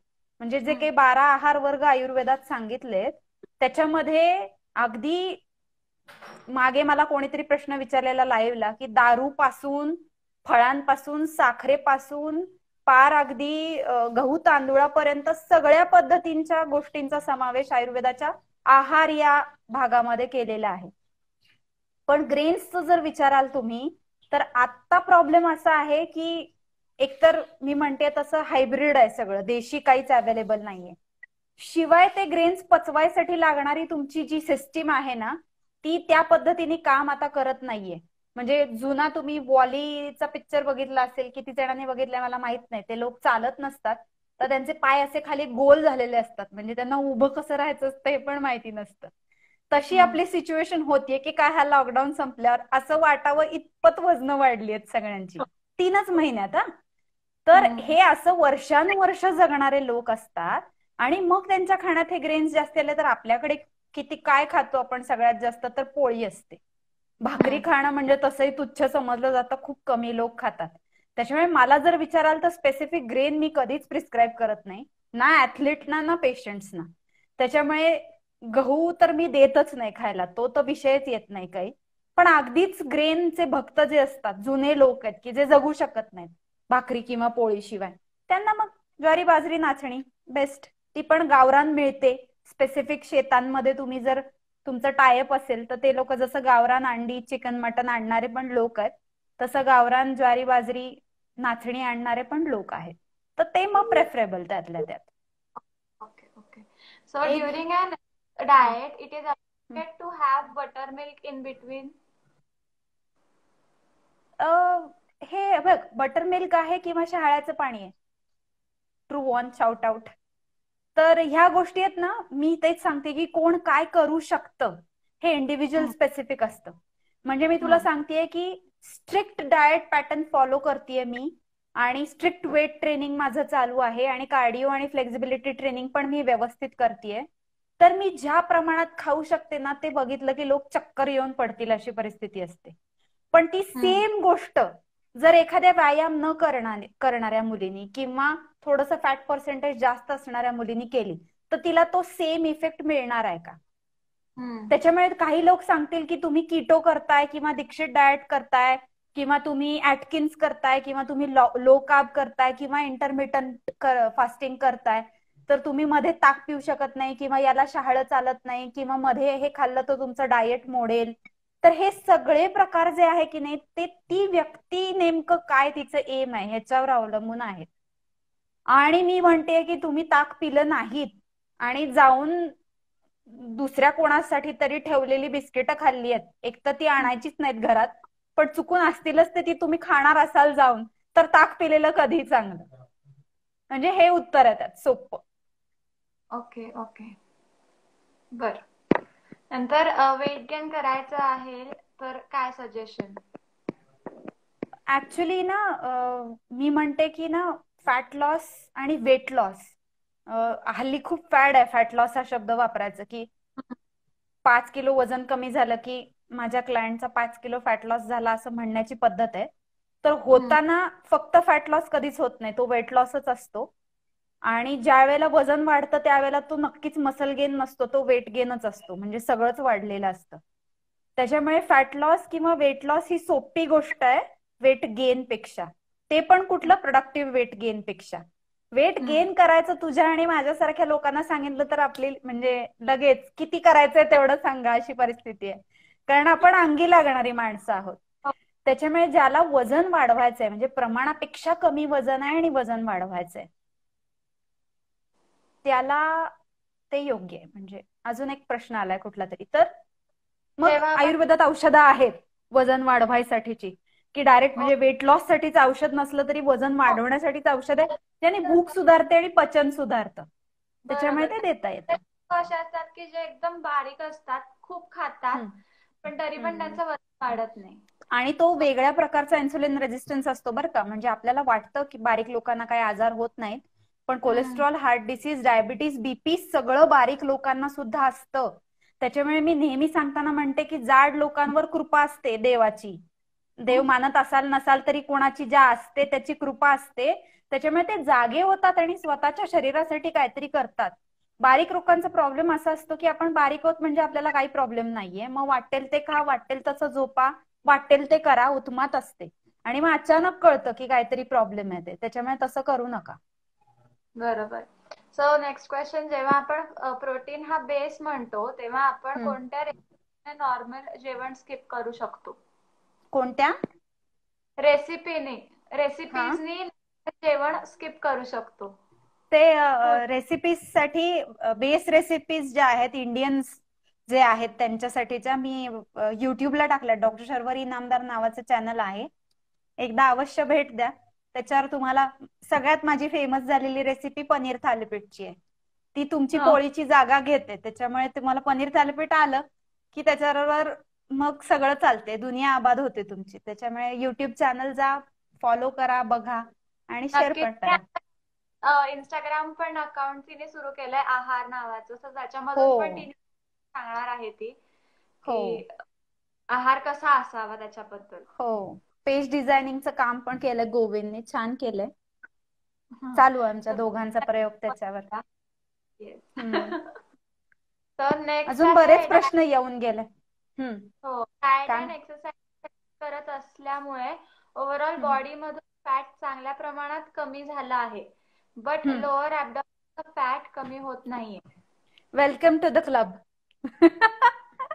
कारण सगळ्यात पहिल्यांदा जमा होणार आणि सगळ्यात शेवटी जाणार ते असतं, आणि ते जाण्याची तुमची इच्छा किती आहे याच्यावर ते किती वेळात जाणार हे अवलंबून असतं. त्याच्यामुळे लोअर बेलीवरचं जे फॅट आहे ते घालवणं अवघड आहे पण अशक्य नाहीये. त्याच्यासाठी जास्त चिवटपणे प्रयत्न करायला लागतात बाकीच्या फॅटपेक्षा. त्याच्यामुळे you are on the right track. कर्म करते रहो, फल अवश्य मिलेगा. मस्त. सर नेक्स्ट योग एग योगचा आपल्या मगाशी जो राहिला तो की योग एग योग सॉरी हम्म. बद्दल बरेच काही बोललं जातं. सो हम्म. आय योग योग नेसेसरी आणि सफिशियंट असतात. आता मी तेच सांगितलं बाबा, भलत्या गोष्टी मोजत बसू नका आणि कॉम्प्लिकेट करू नका. अंडी खायची आहेत ना, पूर्ण उकडून खा. किती जातात तुला? मुलगा आहे का मुलगी आहे विचारलंय? काय किती जातात तुला? तुला 2 डझन खायची आहेत का? बिंदास्त खा. मोजू नकोस आणि विचारू नकोस, ओव्हर कॉम्प्लिकेट करू नकोस, खा. हो, कारण काही काही डायटिशियन सांगतात की 4 एग्स खा, त्याच्यातले 2 येल्लो खा, 2 बाहेर आता कसं नका. आहे, ते सांगतात ना, त्यांना क्रॉस करणं हे माझं काम नाहीये. तुम्ही अशा डायटिशियन कडे जाता की त्यांनी तुम्हाला तसं करायला सांगितलंय, तुम्ही तसं फॉलो करा. पण आता तुम्ही इथे जर माझं मत विचारलं की मी किती एग योक्स खाऊ, तर मी सांगते की एग योक्स, मी तर असे लोक बघितलेत, मी कीटो करतो त्याच्यामुळे मी 4 एग व्हाईट फेकून देतो आणि 4 एग योक एक्स्ट्रा खातो. म्हणजे तुम्ही जे करता त्याच्या एक्झॅक्टली अपोजिट करणारी जमात ऍट द सेम टाइम याच पृथ्वीवर असते, आणि त्या दोन्हीही टोकांना तुम्ही जाऊ नये अशी माझी इच्छा आहे. तर अंडी खायचीत ना तुला, पूर्ण खा. 4 पांढरा भाग खातोयस तर 2 अंड्यातच तुझं पूर्ण अंड्यात पोट भरतं. 15 खात असशील तर 8 अंड्यातच पोट भरेल. पूर्ण खा, फेकू नको काही. अच्छा. हो, नाहीतर मग अंड कशासाठी बनवलंय तसं बघायला गेलं. नाही म्हणजे अगदीच असं नाही, काही गोष्टी अशा आहेत की अनफॉर्च्युनेटली त्या बाजूला काढाव्या लागतात काही हा. गोष्टींमधल्या, पण अंड ही त्याच्यापैकी नाहीये. So rice is good good और नो फॉर किड्स? कसं आहे माहितीये का, की हल्ली किड्स मध्ये ओबेसिटीचं प्रमाण खूप जास्त आहे. म्हणजे मी माझ्या शाळेतले दिवस आठवतेय, आणि ह्या मुलांच्या शाळेमध्ये मधली सुट्टी असताना, रिसेस म्हणायचं, मधली सुट्टी नाही म्हणायचं, असताना गेलं कधी ऑफिसमध्ये वगैरे तर बघायला मिळतं खूपच जास्त आहे. त्याच्यामुळे तुमच्या मुलाचं हेल्थ कंडिशन कशी आहे, त्याचे परफॉर्मन्स गोल काय आहेत, आणि तो ओबीज आहे की नाही, म्हणजे इन्सुलिन सेन्सिटिव्हिटी त्याची किती आहे, याच्यावर अवलंबून राहील त्याने राईस किती खायचा आणि किती नाही. ओके. पण त्याच्यातून खूप काही दिव्य मिळतंय म्हणून त्यांनी एवढा भात आणि एवढी पोळी खायलाच पाहिजे हे मागे लागायचं सोडून द्यावं पेरेंट्सने. हो, पण म्हणजे मग जर का भात आणि पोळी घेतलंच तर मग हम्म. भात प्रेफरेबल असेल का पोळी, का दोन्ही खाल्लं तरी चालतं? ऍथलीट म्हणून जर विचारत असशील तर भात प्रेफरेबल का पोळी प्रेफरेबल हा प्रश्न जर आत्ता पडत असेल एवढं सगळं बोलल्यानंतर, तर मग अवघड आहे. प्रेफर काय करायला सांगितलंय आपण? भात आणि पोळीमध्ये प्रोटीन असतं का? ते प्रेफरेबली कुठल्या गोष्टीसाठी खातो आपण, त्यातच ते नाही. उत्तर आलं. प्रेफर जे करायचे ते खाऊन जे उरेल ते बघता येईल. बरोबर आहे. So next, what is the best probiotic supplement you should suggest? Does buttermilk provide all the probiotic we need? तेजस्विनीचा. आता कसं आहे माहितीये का, की इथे कुठल्याही ब्रँडचं मी नाव घेणार नाही. 10,000 रुपयाचं प्रोबायोटिक विकणारी ब्रँड्स आहेत आणि अगदी खाली दुकानात जुलाब लागल्यानंतर जे सॅशे मिळतात ते पण आहेत. पण प्रोबायोटिक रिप्लेस करण्याची वेळ शक्यतो केव्हा येते, जुलाब होतात एखाद्या माणसाला त्यावेळेला. तर आयुर्वेदामध्ये सांगितलंय काय माहितीये का, की जुलाबाच्या साठी दीपन पाचन जी औषधं दिली जातात ना, तीच वनस्पतींच्या बेसवाली असतात. म्हणजे तुमच्या गट बॅक्टेरियासाठी हेल्दी असतात ती. त्याच्यामुळे ऍलोपॅथिक औषधांचं बुच्चण बसवल्यासारखं जे काही थांबवतात किंवा अँटीबायोटिक्स देतात त्यांनी जे काही प्रॉब्लेम्स होतात ते आयुर्वेदिक औषधांनी शक्यतो होत नाहीत. आणि मग अशा वेळेला अनुपान म्हणून ताक दिलं जातं आणि गृहीत धरलं जातं की एवढ्या सगळ्या याच्यात तुमचा गट मायक्रोबायोम जो आहे तो रिकन्स्ट्रक्ट होणार आहे. आणि तो खरंच होतो. कुठल्याही फॅन्सी प्रोबायोटिक सप्लिमेंटची गरज पडत नाही. पण काही अनफॉर्च्युनेट लोक असे असतात की ज्यांना मेडिकल इश्यू असतो आणि त्यांचा गट बायोम जो आहे तो स्वतःहून डेव्हलप होऊच शकत नाही. त्यांना मग महागाची सप्लिमेंट्स घेण्याशिवाय पर्याय काही राहत नाही. सो नेक्स्ट क्वेश्चन आहे की किड्सना एग्स द्यायचं का, ओनली व्हाईट? खजूर, परत तेच क्वेश्चन. नाही, ह्या प्रश्नाचं उत्तर आपण दिलेलं आहे. या प्रश्नाचं उत्तर आपण दिलेलं आहे. आणि किड्सनाच द्यायचंय ना तर बदाम आणि अक्रोड द्या वाटेल तेवढे. कशाला देताय खजूर? बरोबर. सो अक्रोड आणि बदाम बदाम भिजवून द्यायचे तरी पण चालतात. नाही, कसं आहे काही मुलांना भिजवून दिलेले बदाम मचूळ लागतात. जनरली बदाम भिजवणं हा रूल आहे की त्याचं न्यूट्रिशन जे आहे ते सुट्ट होण्यासाठी. पण मीठ लावून खारवून दिले तरी प्रॉब्लेम नाही जर त्यांना आवडत नसतील तर. मोठ्या माणसाला आपण समजून सांगू शकतो की बाबा तू भिजवून खा, पण लहान मुलांचं तसं नसतं. त्याच्यामुळे कसंही द्या. ओके. सो जाता जाता मुठीत दिले तरी चालतील. So how far proteins are good? Do protein intake affect hormonal changes?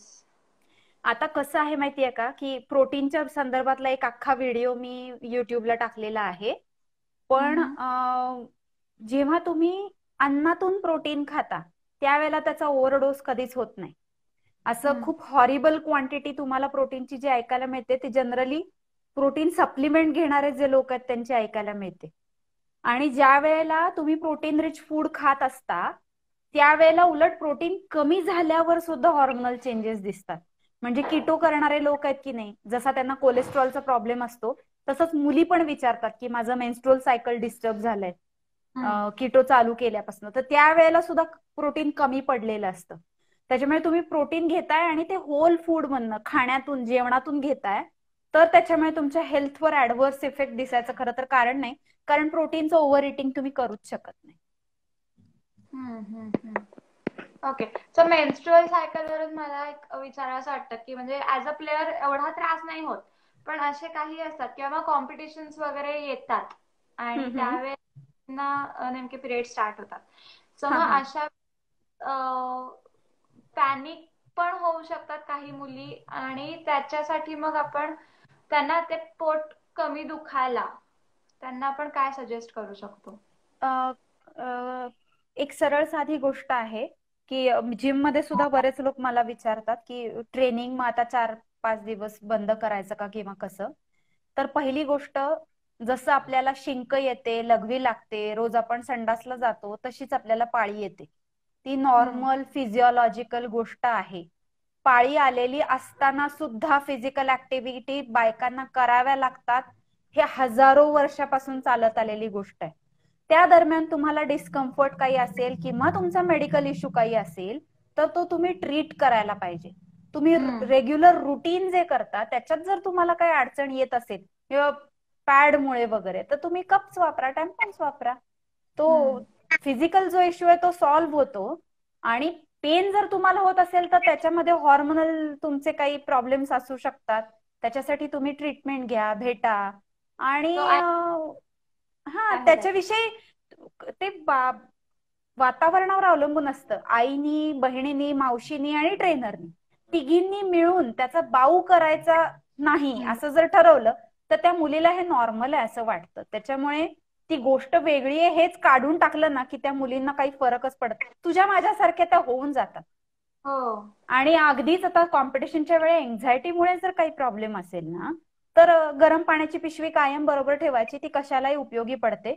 आणि साधी आयुर्वेदाची जी औषधं असतात ती इमर्जन्सीसाठी, आता आपण सिरीज चालू करायचं म्हणतोय आजीबाईच्या बटव्याची, घरच्या घरी वापरता येतील अशी औषधं, ती घेतली की काम होतं. ओके. कधी सुरू करणार आहे सिरीज तुझी? आता काम चालू आहे त्याच्यावर. ते गोविंदा. प्रॉब्लेम कसा आहे, हा गोविंद आणि मीच करतोय. प्रॉब्लेम कसा आहे की ज्या वेळेला तुम्ही घरगुती उपचार सुचवता त्यावेळेला ते घेण्यासाठी सुद्धा सतसत विवेक बुद्धी लागते. म्हणजे त्याच्यावर आपण भागवायचं नसतं आणि सिरियस असलं की डॉक्टरकडे जायचं असतं हे समजण्याची कपॅसिटी त्या माणसाची लागते. म्हणजे काय की आता आलं आणि सुंठीचा काढा पितो खोकला आल्यावर आपण, पण खोकला हे हल्ली कोरोनाचं पण लक्षण असू शकतं. आता पाळी येत नाहीये, रजप्रवर्तीनी वटी घे किंवा तेलाचा किंवा याचा बस्ती जो आहे तो घे, हे सांगणं पोस्ट मध्ये आणि ऍक्च्युली तो घेणं ह्या दोन वेगळ्या गोष्टी आहेत. पण आता मी तुला जसं सांगितलं की नाही, गरम पाण्याच्या पिशवीनी शेकून घे किंवा हिंग किंवा हळद जी आहे ती खा, किंवा कधी कधी गॅसेसमुळे पण पोट दुखतो, ओवा चघळ थोडा. तर हे जे सोपे सोपे उपाय आहेत हे आता शेअर करायला मी सुरुवात करणार आहे की ज्याचा उपयोग होईल. नॉट नेसेसरी की ते तुमचं डॉक्टरकडे जाणं टाळू शकेल, पण इमर्जन्सीला तुम्हाला ते कामाला येईल. बरोबर. नक्कीच ते सुरू झाल्यानंतर मी शेअर करेनच. सगळे शकतील. नेक्स्ट आहे की मला फॅट लॉस करायचा आहे पण त्याबरोबर मला मसल स्ट्रेंथ हवी आहे. सो त्यासाठी खाल्लं पाहिजे? एक्सरसाइज मी करते. त्यासाठी काय खाल्लं पाहिजे? एक्सरसाइज ती करतीये. बर कोणी विचारला प्रश्न हा? अमृता सोनार म्हणून आहे. ती बर स्वतः आता युएस ला आहे आणि ती आता फिटनेस मी संध्याकाळी बॅच घेते ना तिकडे ती करते. बर पण आता हे ना लॉकडाऊन जोपर्यंत आहे की नाही तोपर्यंत हा सगळ्यांचाच इश्यू असणार आहे. तर तुम्ही जिमनास्ट असाल, योगा किंवा योगा इन्स्ट्रक्टर असाल किंवा फ्लेक्झिबिलिटीचे, हे जिमनास्ट नाहीये का? ती साधी पेरेंट आहे.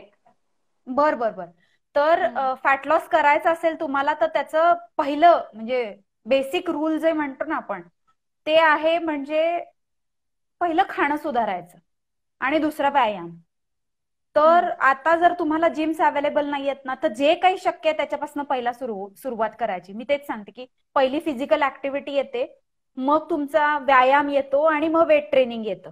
या तिन्ही गोष्टी ज्या आहेत ना त्या प्रत्येकासाठीच इम्पॉर्टंट असतात. पण फॅट लॉसचा हा बेस आहे. पहिलं तुमचं डाएट चेंज करायचं. कारण प्रॉब्लेम असा होता अमेरिकेत गेलं तरी तुम्ही खाण्याने इंडियनच राहता.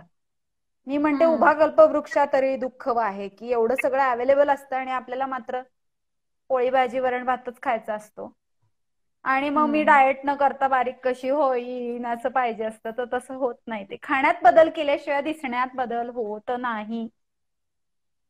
काळ्या दगडावरची पांढरी रेष.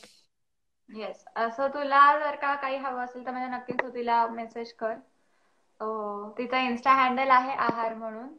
सो अमृता तू तिला मेसेज करू शकतेस. बर, प्रश्न संपले का आता?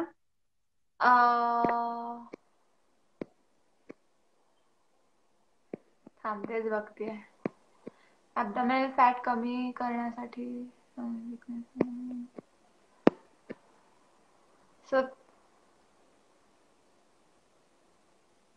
थोडस जास्त खाल्लं की पोट वाढतं. तर ऍब्डोमिनल फॅट कमी करण्यासाठी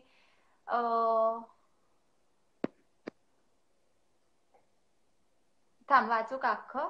ऍब्डोमिनल फॅट कमी करण्यासाठी जेवण कमी केलं की वीकनेस येतो आणि व्यायाम होत नाही आणि थोडं जास्त खाल्लं की परत पोट वाढतं.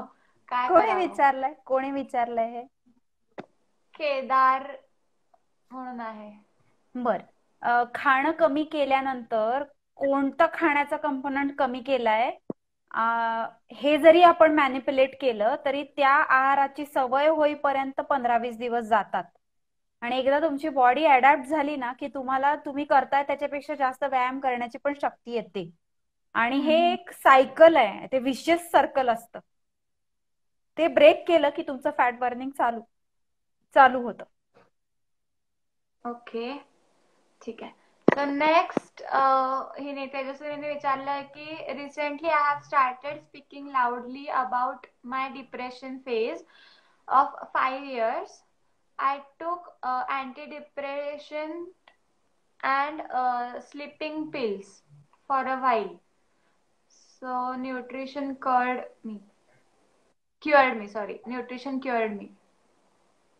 हा खरंच खूप हे आहे, म्हणजे मोठा विषय आहे.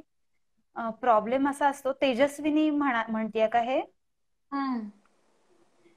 तेजस्विनी, मला तुला असं सांगायचंय की माझ्या घरातल्या खूप जवळच्या फॅमिली मेंबरनी या फेज मध्ये सुसाईड केलं.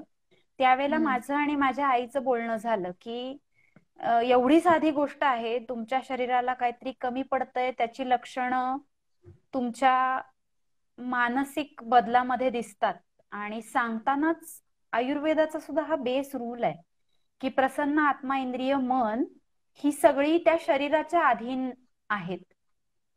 त्याच्यामुळे प्रॉब्लेम काय होतो माहितीये का, की खरं तर खूप सोपं आहे बघायला गेलं तर, पण हे इतकं सोपं आहे हेच बरेचदा लोकांना माहिती नसतं. आणि तुमच्या खूप जवळचे लोक आहेत त्यांना हा प्रॉब्लेम आहे हेच तुमच्यापर्यंत पोहोचत नाही, खूप उशीर झालेला असतो तोपर्यंत. त्याच्यामुळे तू बोलतीयस आणि शेअर करतेयस ही खरंच खूप कौतुकाची गोष्ट आहे आणि माझा तुला पूर्ण पाठिंबा आहे. गोळ्या औषधं घेणं किंवा न घेणं हे काही सगळ्यावरच सोल्युशन नाहीये. म्हणजे काही केसेसमध्ये औषधं द्यावीच लागतात, पेशंटलाही घ्यावी लागतात, पण चांगलं न्यूट्रिशन जे आहे त्याचं रिप्लेसमेंट काहीच असत नाही. आणि हे तू म्हणतीयस हे एकदम बरोबर आहे आणि तू बोलतीयस ही खरंच चांगली गोष्ट आहे. सो तिचा नंतर पण लगेच आलाय मेसेज की 3 years अगो तिने मेडिसिन स्टॉप केली आहे, पण बॉडी स्टील सफर करते का साईड इफेक्ट्सनी, असं ती तुला विचारते. साधारणतः साईड इफेक्ट जे ड्रग्सचे असतात, सायकोलॉजीसाठी घेणारे लोक जे असतात त्याचे वॉशआउट होण्यासाठी काही दिवस लागतात. पण फॉर्च्युनेटली एवढ्या दिवसांपूर्वी जर तू ती बंद केली असतील तर तू घेत होतीस त्याच्यात परमनंटली अल्टर करणारे काही गोष्टी आहेत का तेवढं एकदा फक्त क्रॉस चेक कर. आणि त्या गोष्टी नसतील तर तो गोष्ट डोक्यातून काढून टाक. औषधं बंद केली आहेत ना तर तो आता जमाना झाला, तो विषय डोक्यातून काढून टाक. आणि विदाऊट औषधांची तू मॅनेज होतीयस ही खूप चांगली गोष्ट आहे. त्याच्यामुळे विचार करू नकोस, काय चांगलं खाणं तुझं चालू ठेव, व्यायाम चालू ठेव आणि तू जे बोलतीयस लोकांना अवेअर करतेस ते खूप चांगलं आहे, ते पण चालू ठेव. येस. सो सौम्याचा आलाय मेसेज की एग योग खाल्ले तर चालतील का, असं मगाशी तुम्ही सांगितलंय की चालेल, काही नाही, जितकं तुम्हाला बॉडी खाण्याची इच्छा करेल तेवढे तुम्ही खाऊ शकता. सो नेक्स्ट, सॉल्ट इंटेक किती असावा? चवीपुरता. कारण जास्त खारट झालं ना तर तुम्हाला ते जातच नाही घशाच्या खाली. बरोबर. त्याच्यामुळे जास्त खारट तुला बळजबरीने खायला दिलं तरी जाणार नाही. आणि आलटून पालटून वापरायचं. सैंधव असतं की नाही, रॉक सॉल्ट, पिंक सॉल्ट ज्याला म्हणतो आपण, ते कच्च्या गोष्टींसाठी वापरायचं. शेंदेलोण, पादेलोण, काळं मीठ असतं, पांढरं मीठ म्हणतात त्याला ते, आणि आपलं आयोडाईज जे ते शिजवायसाठी वापरायचं. कॉम्बिनेशन केलं भरपूर झालं. ओके. पण मिठाने ब्लोटिंग होतं ना शरीराचं, म्हणजे जिम्नॅस्टिक्स मध्ये जास्त मिठाचा वापर नाही केला जात. सो याच्यासाठी तू काय म्हणू शकशील? तेच सेम बॉडी बिल्डिंग मध्ये पण म्हटलं जातं. पण मी तुला खरं सांगते, सगळा प्रश्न जो आहे ना तो बॉडी पाणी पकडणं या गोष्टीशी रिलेटेड आहे. आणि मीठ जे आहे की नाही ते सेल्सच्या म्हणजे सोडियम पोटॅशियमचा इम्बॅलन्स जो होतो ती आजारी असण्याची एक लक्षण आहे. ऍक्च्युअल सॉल्ट जे आहे ना ते स्किनच्या खाली पाणी पकडतं, हा बॉडी बिल्डर्सचाही गैरसमज आहे. बॉडी बिल्डर्सचे इतके लीन तर कधीच नसतात जिमनॅस्ट जे आहेत ते. त्याच्यामुळे बॉडी ब्लोट होते याचं कारण खूप गोष्टी आहेत. काही लोक भातामध्ये शिजवतानाच मीठ घालतात, माहितीये ना तुला. तर तू भात शिजवताना 1 वाटी भाताला 2 वाटी तरी पाणी घालतेस. काही लोक 3-4 पण घालतात. जेव्हा कुकर बाहेर काढतेस तेव्हा त्याच्यात पाणी काहीच शिल्लक नसतं, ते सगळं भाताने शोषलेलं असतं. त्यातलं मिठाने किती शोषलेलं असतं पाणी, जे बाहेर होतं तेच आत होतं. तुझ्या लक्षात येते का? पाणी पकडणाऱ्या गोष्टी 100 आहेत, पण बदनाम मात्र मुन्नी होते. म्हणजे मिठाचा संबंध नाहीये त्याच्याशी खरा तर काही. त्याच्यामुळे तुझ्या खाण्यामधल्या ज्या गोष्टी आहेत की नाही, म्हणजे आता ताक पिलंस तू तर त्याच्यात पोटॅशियम भरपूर असतं. त्याच्यात तू चिमूटभर जिरेपूड, मिरेपूड आणि सैंधव लवण घातलंस ना तर ते परफेक्ट कॉम्बिनेशन होऊन जातं. त्याच्यामुळे एकतर खूप लोक पोटॅशियमचे पण सप्लिमेंट्स घेतात, त्याची पण गरज पडत नाही. रोज खाण्यात ओलं नारळ असलं, भाज्या असल्या, सगळ्या याच्यातून पोटॅशियम जातं तुमच्या खाण्यात, आणि चवीपुरतं मीठ, दॅट्स इट. बरोबर आहे. सो चवीपुरतं मीठ खावं. हो, बिनमिठाचं आणि बेचव खाण्याची गरज नसते. सुंदर दिसण्यासाठी आणि छान परफॉर्म करण्यासाठी सुद्धा चवीचं खाणं हा पहिला नियम आहे. त्याच्यामुळे चवीचं खायचं असेल तर माझ्याकडे या. येस. साखरेबद्दल तुझं काय मत आहे, की साखर कशी घ्यावी, किती घ्यावी? कसं आहे माहितीये का, की आयुर्वेदामध्ये काही विष पण वापरलेत औषध म्हणून, आणि साखर पण वापरली आहे, मध पण वापरलाय. पण औषध आणि आहार या 2 गोष्टी वेगळ्या असतात. मी सांगितलं जसं रिफाईंड कार्बोहायड्रेट्स येतात म्हणजे मैदा आहे, तसंच दुसरं रिफाईंड स्वरूप जे आहे ते म्हणजे साखर आहे. त्याच्यामुळे ऍथलीट्स साठी जर म्हणशील ना तर तू बिग नो नो, साखर देत नाही मी. ओके, चांगलं. हो, मला आठवतं मी लहानपणी तुमच्याकडे आले, तुम्ही दूध पण तेव्हा विदाउट साखर. एक्झॅक्टली, म्हणजे मी जे करते ना त्याच्यामध्ये माझ्या आईचा रोल जो आहे ना, तिच्या सगळ्या खटाटोपांचा तो खूप मोठा आहे. मी तुला तेच सांगते की 12वी नंतर 12 वर्ष मी शिकलीये. म्हणजे माझं 12वी नंतर BMS 5 वर्षाचं असतं, मग इंटर्नशिप असते, मग MD ची एंट्रन्स असते, 3 वर्ष MD असतं, पुन्हा पुढे मी MA संस्कृत पण केलं. म्हणजे लिटरली मी 12वी नंतर 12 वर्ष शिकलीये. त्याच्यानंतर मी डाएट आणि न्यूट्रिशनचा कोर्स केला. कशासाठी? तर मला खेळायचंय आणि मला स्वतःला कळलं पाहिजे माझी बॉडी कशी मॅनिप्युलेट करायची ते. कारण दुसरे सांगतायत ना त्याच्यावर विश्वास ठेवण्यासाठी, किंवा ते सांगतात तसं यस सर म्हणून ऐकायसाठी जी बुद्धी गहाण ठेवावी लागते की नाही, ती आपल्या भारतीयांच्या रक्तात नाहीये. त्याच्यामुळे आपल्याला कसं पाहिजे की मला माहिती पाहिजे मी काय करतेय ते. म्हणून तर, आणि ते त्याला पार्श्वभूमी होती ना, आई करत होती त्याचं. त्याच्यामुळे गहू आणि साखर तर तिने आम्हाला कधीच दिली नाही लहानपणी, ती खायची नसते एवढं सांगितलं होतं. पण ती तसं का म्हणत होती, आणि त्याच्या पुढे जाऊन सुद्धा साखरेचे बहीण भावंड कोण असतात, इनडायरेक्टली आपण कसं साखरच खात असतो दिवसभर, ते सगळं पुढे मी शिकले. पण म्हणजे त्याचा फायदा झाला. ऍथलीट साठी साखर is a big no no. Okay okay. So की प्रोटीन पावडर उपयोगी असते का? माझं काही प्रोटीन पावडरचं दुकान नाहीये. ज्यांचं चालू आहे त्यांचं मला बंद पण नाहीये करायचं. आता मयूरचा हसण्याचा इमोजी येईल. तर तू समजा 70 किलोचा आहेस आणि तुला 110 किलो वजनाच्या गटात खेळायचं आहे येत्या 2 वर्षामध्ये, आणि मी तुला सांगणार आहे खायला तेवढं सॉलिड अन्न तुला जात नाहीये, म्हणून 70 पासून 110 पर्यंत जाण्यासाठी तुला जे एक्स्ट्राचं फूड कोंबावं लागणार आहे त्याच्यासाठी काही प्रोटीन सप्लिमेंट्स मी देईन. अदरवाईज प्रोटीन सप्लिमेंटची कोणाला गरज असते असं मला वाटत नाही. अगदी ऍथलीट, वर्ल्ड लेवलचा ऍथलीट आहे त्यालाही नसते. त्याच्यामुळे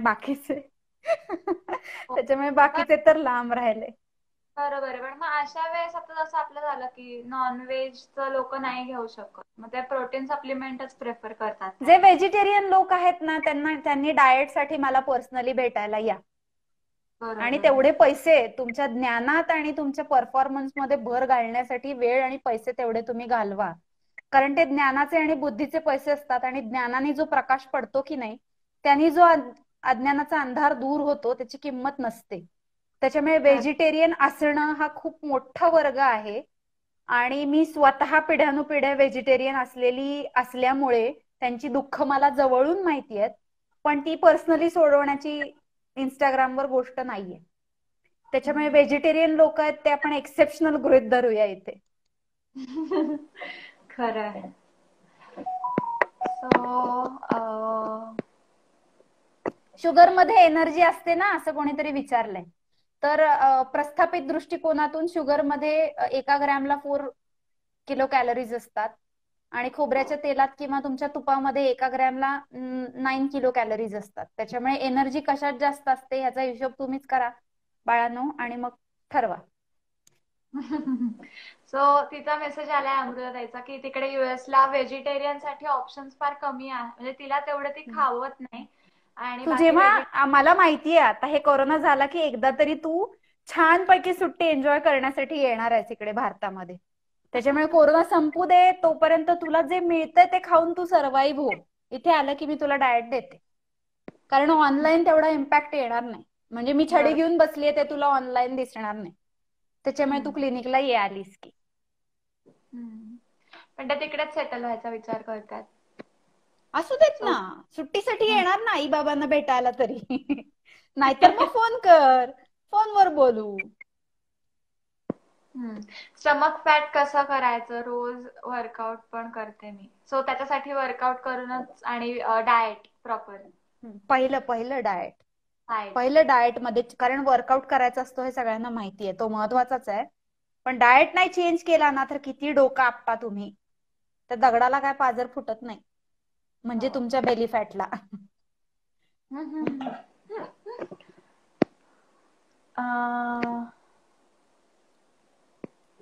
नेक्स्ट की विच रेकमेंडेड रोस्टेड आल्मंड और सोक्ड आल्मंड.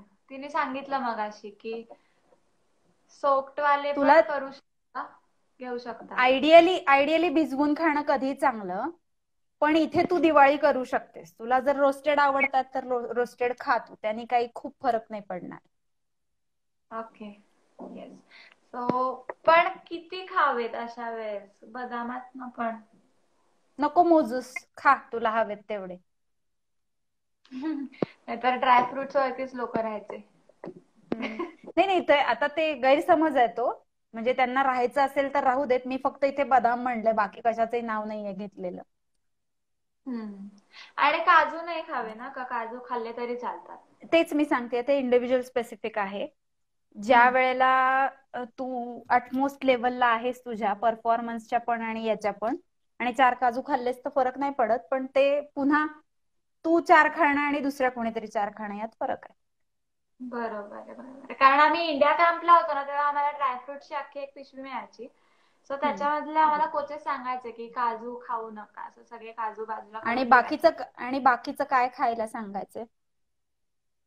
बाकी तर आमचं त्यांनी प्रॉपर डाएट नाही, चिकन वगैरे होतं आम्हाला दिलेलं, चिकन नाही, पनीर पण असं. ड्रायफ्रुट्स मध्ये काय होतं? फक्त काजू बदाम होते? ते आम्हाला मग मनुके होते, बदाम होते आणि मग काय पिस्ता ग होता. बिचाऱ्या, मनुके बदाम पिस्ता सगळं चालतंय आणि मग त्या काजूनी काय घोडं मारलंय? मला वाटलं की स्पेसिफिक काही कारण होतं, कारण बऱ्याच लोकांना ना काजूची अलर्जी पण असते. ते 4 काजू खाल्ले, तुम्ही एवढं सगळं खाताय मग 4 काजू खाल्ले तर त्या 4 काजूंची काही चूक नाहीये. त्याच्यामुळे ते मग मिथ पैकी असू शकेल. ओके. इव्हिनिंगला मिल्क प्यायलं तर चालतं का? केसर टाकून. नाही, हा वेगळा आहे. हा, त्यांनी ऐकलं असेल ना आधीचं कॉन्व्हर्सेशन.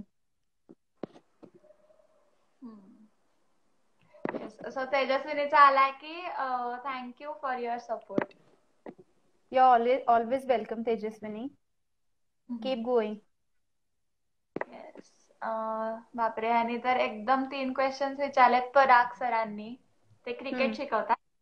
सो की how would you describe your diet, नंतर how does a healthy diet looks like to you, आणि what did you have for breakfast. So तुझ्यासाठी प्रश्न. म्हणजे मी तेच सांगते की जेव्हा मी माझ्या पर्सनल गोष्टी डिस्क्लोज करते ना, त्यावेळेला प्रॉब्लेम काय होतो माहितीये का, की मग माझी पण गणना त्याच लोकांमध्ये होते. विराट कोहली विगन आहे, नंतर मिलिंद सोमण साखरेच्या ऐवजी गुळ खातो. तसं ते इंडिव्हिज्युअल स्पेसिफिक होतं, कारण जनरली स्पीकिंग मी काय खाते याचा संबंध दुसऱ्या प्लेयरनी काय खायला पाहिजे किंवा त्या माणसाने काय खायला पाहिजे याच्याशी नसतोच. त्याच्यामुळे मी काय खाते याच्याविषयी बोलणं मी कधीच प्रेफर करत नाही. पण आयडियल खेळाडूसाठीचं डाएट कसं दिसायला पाहिजे तर मी तेच सांगितलं, त्याच्या ताटामध्ये सगळ्यात मोठा पार्ट प्रोटीन पाहिजे, मग व्हेजिटेबल्स पाहिजेत, सॅलड पाहिजे, मग तुमचं ते काही तुम्हाला आवडत असेल तर ताक, कढी, शहाळं, नारळ, बदाम, अक्रोड जे काही आहेत ते पाहिजेत. आणि हे खाऊन भूक उरली तर मग एंटरटेनमेंटचा विषय येतो. That's it. एवढं स्वच्छ आणि सुंदर आणि चांगलं डाएट आयडियल खेळाडूचं पाहिजे. त्याचं प्रमाण, त्याच्यामधल्या कमी जास्ती गोष्टी, त्याची फ्रिक्वेन्सी किंवा त्यांनी ब्रेकफास्ट काय करावा, ह्या सगळ्या गोष्टी त्या त्या खेळाडूनुसार अवलंबून राहतील. आणि मी खाते ते जर ऐकलं तुम्ही तर तुम्ही पळून जाल. म्हणजे लोकांना जेवढं इंटरेस्टिंग डाएट मी देते तेवढीच मोनोटोनस आणि आळशी मी आहे. मी रोज उठून तेच पण आयुष्यभर खाऊ शकते, माझे काही फार चोचले नाहीये. त्याच्यामुळे मी सांगायला घाबरते की माझं ऐकून लोकांनाच कंटाळा येऊ नये. सो हिचाच मेसेज आहे परत की after I started talking potassium in my diet, taking potassium in my diet, my anxiety reduced. What is ideal doses of it for a healthy individual? हा, मग मी तेच सांगते की पोटॅशियमचे सप्लिमेंट शक्यतो देण्याची वेळ येत नाही मला, कारण की तसंही जनरली डॉक्टर्स जे असतात की नाही ते पोटॅशियमला घाबरणारे असतात. सांगताना मी काय सांगते की तुम्ही शहाळं प्या, नारळ खा, भाज्या खा आणि ताक प्या भरपूर, तुम्हाला आवश्यक असणारं पोटॅशियम त्यातून मिळून जातं, असं मी सांगते सांगताना. स्पेसिफिक कोणाला पोटॅशियम सप्लिमेंटची गरज असेल किंवा त्यांनी फरक पडत असेल तर त्यांनी त्याच्या निकडीनुसार ते घ्यायला हरकत नाही. ओके.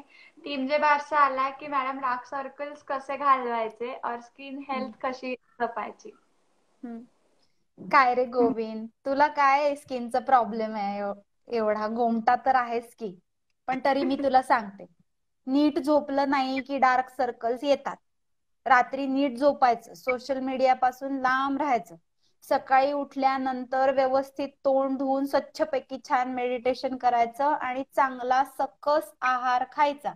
एवढं केलं तरी स्किन चांगली राहते. स्किनचा जो रंग आहे, जसं नाक कोणाचं सरळ वाकडं असतं, कोणाचे डोळे घारे आणि काळे असतात, तसं कोणाची स्किन थोडीशी काळपट असते, कोणाची गोरी असते, पण स्किनचं टेक्स्चर जे आहे ते एवढ्या साध्या गोष्टींनी सुधारतं. तरी सुद्धा जर डोळ्याच्या खाली डार्क सर्कल येत असतील तर मग D3B12 नीट आहे का, आपल्याला कसली मानसिक चिंता आहे का, आपल्याला कशाने डिप्रेशन झालंय का, डोळ्याखाली सूज येते म्हणजे अॅनिमिया आहे का, आपली किडनी व्यवस्थित चालली आहे की नाही, हे सगळं व्यवस्थित बघितलं की डार्क सर्कल येत नाहीत. आणि टीम जे बारनी प्रश्न विचारलाय म्हणजे डार्क सर्कलचं कारण नक्की रात्री झोप न होणं हे असणार आहे, मी खात्रीने सांगते. त्याच्यामुळे असा रट्टा मिळणार झोपलं नाही. Good to drink warm water and honey bun morning. नाही, काही गरज नाहीये. थंडी असेल आणि गरम पाणी प्यायचं तर प्या, पण मध काही त्यात घालू नका. खूप मोठा गैरसमज येतो मध आणि गरम पाणी पिल्याने वजन कमी होतं किंवा ते चांगलं असतं वगैरे. इम्युनिटी वाढवायसाठी च्यवनप्राश खातात वेड्यासारखं तसं.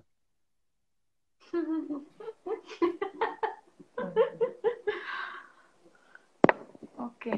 पण गरम पाणी प्यायल्यामुळे थोडंफार म्हणजे काय होत असेल ना? हिवाळ्यामध्ये गरम पाणी प्यावं, उन्हाळ्यामध्ये छान थंड पाणी पिलेलं चालणार आहे. ओके.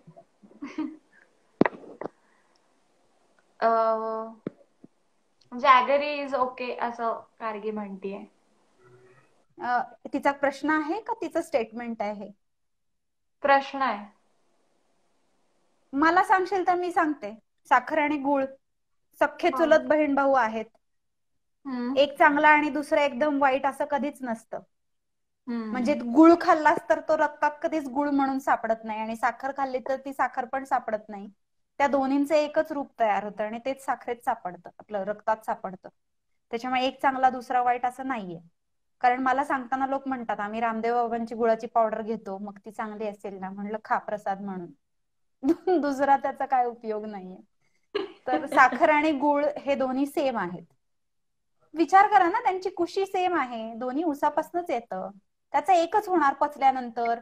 साखर आणि गुळ फक्त इथे वेगळी लागते जिभेला, आत पोटात गेलं आणि तिथून रक्तात गेलं की सेमच होतं ते. ओके.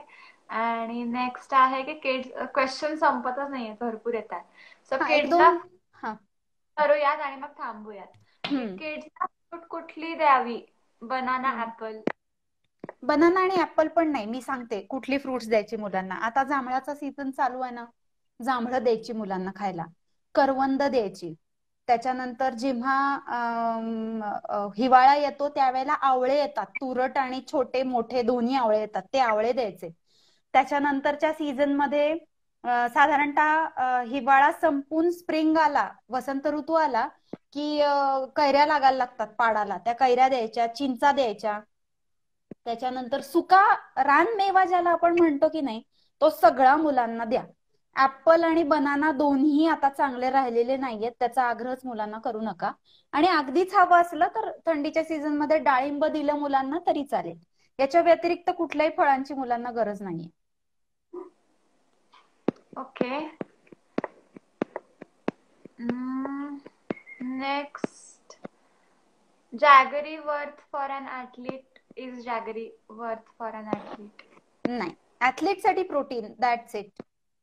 मी म्हणलं ना 3 सेकंदात आपला व्हिडिओ संपेल. मग ते समजलं आणि अंगवळणी पडलं आणि वापरता आलं तर.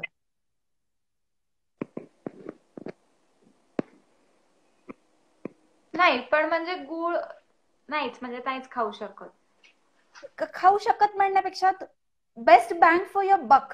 तुला परफॉर्मन्स हवाय, रिकव्हरी हवी आहे, तुला ते देणारे कोण आहेत? तुझे मसल्स आणि बोन्स आहेत. मसल्स आणि bones, protein is a building block of your body. तुम्ही जर तुमचं बिल्डिंग आहे तुमची बॉडी म्हणजे, तर त्याचे ब्लॉक्स किंवा विटा ज्या आहेत त्या म्हणजे प्रोटीन आहेत. तिथे कुठेही गुळ येतो का? गुळात प्रोटीन आहे का? मग तू जर मसल्स वापरणार आहे तर ते बनणारच प्रोटीन पासून आहेत, मग तिथे गुळाचा संबंध आला कुठून, असं म्हणतीये मी. बरोबर आहे. सो गार्गीचं एक सेकंड लास्ट क्वेश्चन आहे की how many meal should be in day, आणि इंटरवल किती हवा आहे? मील ना, तर हे इंडिव्हिज्युअल स्पेसिफिक आहे, मी तेच सांगते. काही लोक असतात ज्यांना भूक सहन होत नाही, पित्त खवळतं त्यांचं, म्हणजे चिडचिड होते, ते समोरच्या माणसाचा जीव घेतात, एवढी भूक लागते त्यांना. अशा माणसाला जर तुम्ही सांगितलं ना तू 1 मीलवर राहा, तर त्याच्या स्वतःच्या आयुष्यात आणि त्याच्या आजूबाजूच्या आयुष्यात भूकंप येतो. त्याच्यामुळे त्याची निकड काय आहे आणि तो किती सहन करू शकतो याच्यावर ठरतं 1 का 2 मील त्याच्यासाठी आहेत की नाही ते. मग त्याला तुम्हाला 3 किंवा 4 मील द्यावी लागतात. पण तोच माणूस आहे की ज्याची इंटेक कपॅसिटी आणि पचनाची कपॅसिटी जास्त आहे, तर तुम्ही त्याला ते शिकवू शकता. त्याच्यामुळे आयडियली स्पीकिंग आयुर्वेदाने सांगितलं 1च वेळा खा, नाही शक्य झालं तर 2 वेळा खा. पण हा जनरल रूल ऑफ थंब लावता येईल असे इंडिव्हिज्युअल कमी असतात, म्हणजे कमी वेळा ऍडजस्ट होतात. पण ज्याला शिकायचंय त्याला हे शिकवता येतं, अवघड नाहीये. बरोबर आहे. आणि चीज आपण कधी आणि कशात युज करून खाऊ शकतो? सो त्याचा तू केलास व्हिडिओ चीज बद्दल? चीजचा स्पेसिफिक नसेल, डिटेल्स मध्ये फार जात नाही ग मी. म्हणजे आता कशात आणि किती वेळा, मी तेच म्हणलं ते अंड्यासारखंच झालं. शक्यतो जो अॅनिमल ओरिजिनचा प्रोटीन सोर्स असतो त्याची बायो अवेलेबिलिटी नेहमी जास्त असते. चीज पचायला जर थोडं अवघड असेल तर ते तुम्ही किती प्रमाणात खाणार याला नॅचरलीच रिस्ट्रिक्शन्स येतात. त्याच्यामुळे तुम्ही अति प्रमाणात चीज खाऊ शकत नाही. हा, तुम्ही जर ब्रेड आणि सँडविच मध्ये चीज खाणार असाल ना, तर मात्र तुम्ही ओव्हर इटिंग करू शकता. त्याच्यामुळे तिथे तुम्हाला तारतम्याचं भान ठेवावं लागतं. पण तुम्ही प्रोटीन रिच फूड बरोबरच चीज खाताय तर मग प्रॉब्लेम येत नाही. म्हणजे मी सांगते तूप खा, पण तुपाचा आणि गुळाचा शिरा करून खाल्ल्यानंतर तो किती खाणार, म्हणजे ते मला अपेक्षित नाहीये. मी सांगते काय, साखर टाळा आणि प्रोटीन खा, त्या हिशोबाने चीज आहे, मग तिथे मोजावं लागणार नाही. बरोबर आहे. सो याच्यानंतर एक अजून 2च क्वेश्चन्स आहेत आणि मग थांबूयात आपण. की 6 आवर्स वाटल्यास परत नंतर बोलूया, आता आपण थांबूया, कारण आता प्रश्न तसे थंड झालेत, येत आहेत भरपूर, म्हणजे ते संपणार नाहीत ते कधीच, पण आपण 2 घेऊन थांबूया. की 6 आवर्स झोप मिळते फक्त, सो लिफ्टर साठी किती झोप योग्य आहे? कोणी विचारलं हे लिफ्टर आहे म्हणजे? भक्ती 9939 बर अंडरस्कोर. बर, कारण लिफ्टर्स मला बऱ्यापैकी परिचयाचे असतात. तर कसं आहे ओके. माहितीये का, तुम्हाला तुमची प्रायोरिटी ठरवता आली पाहिजे.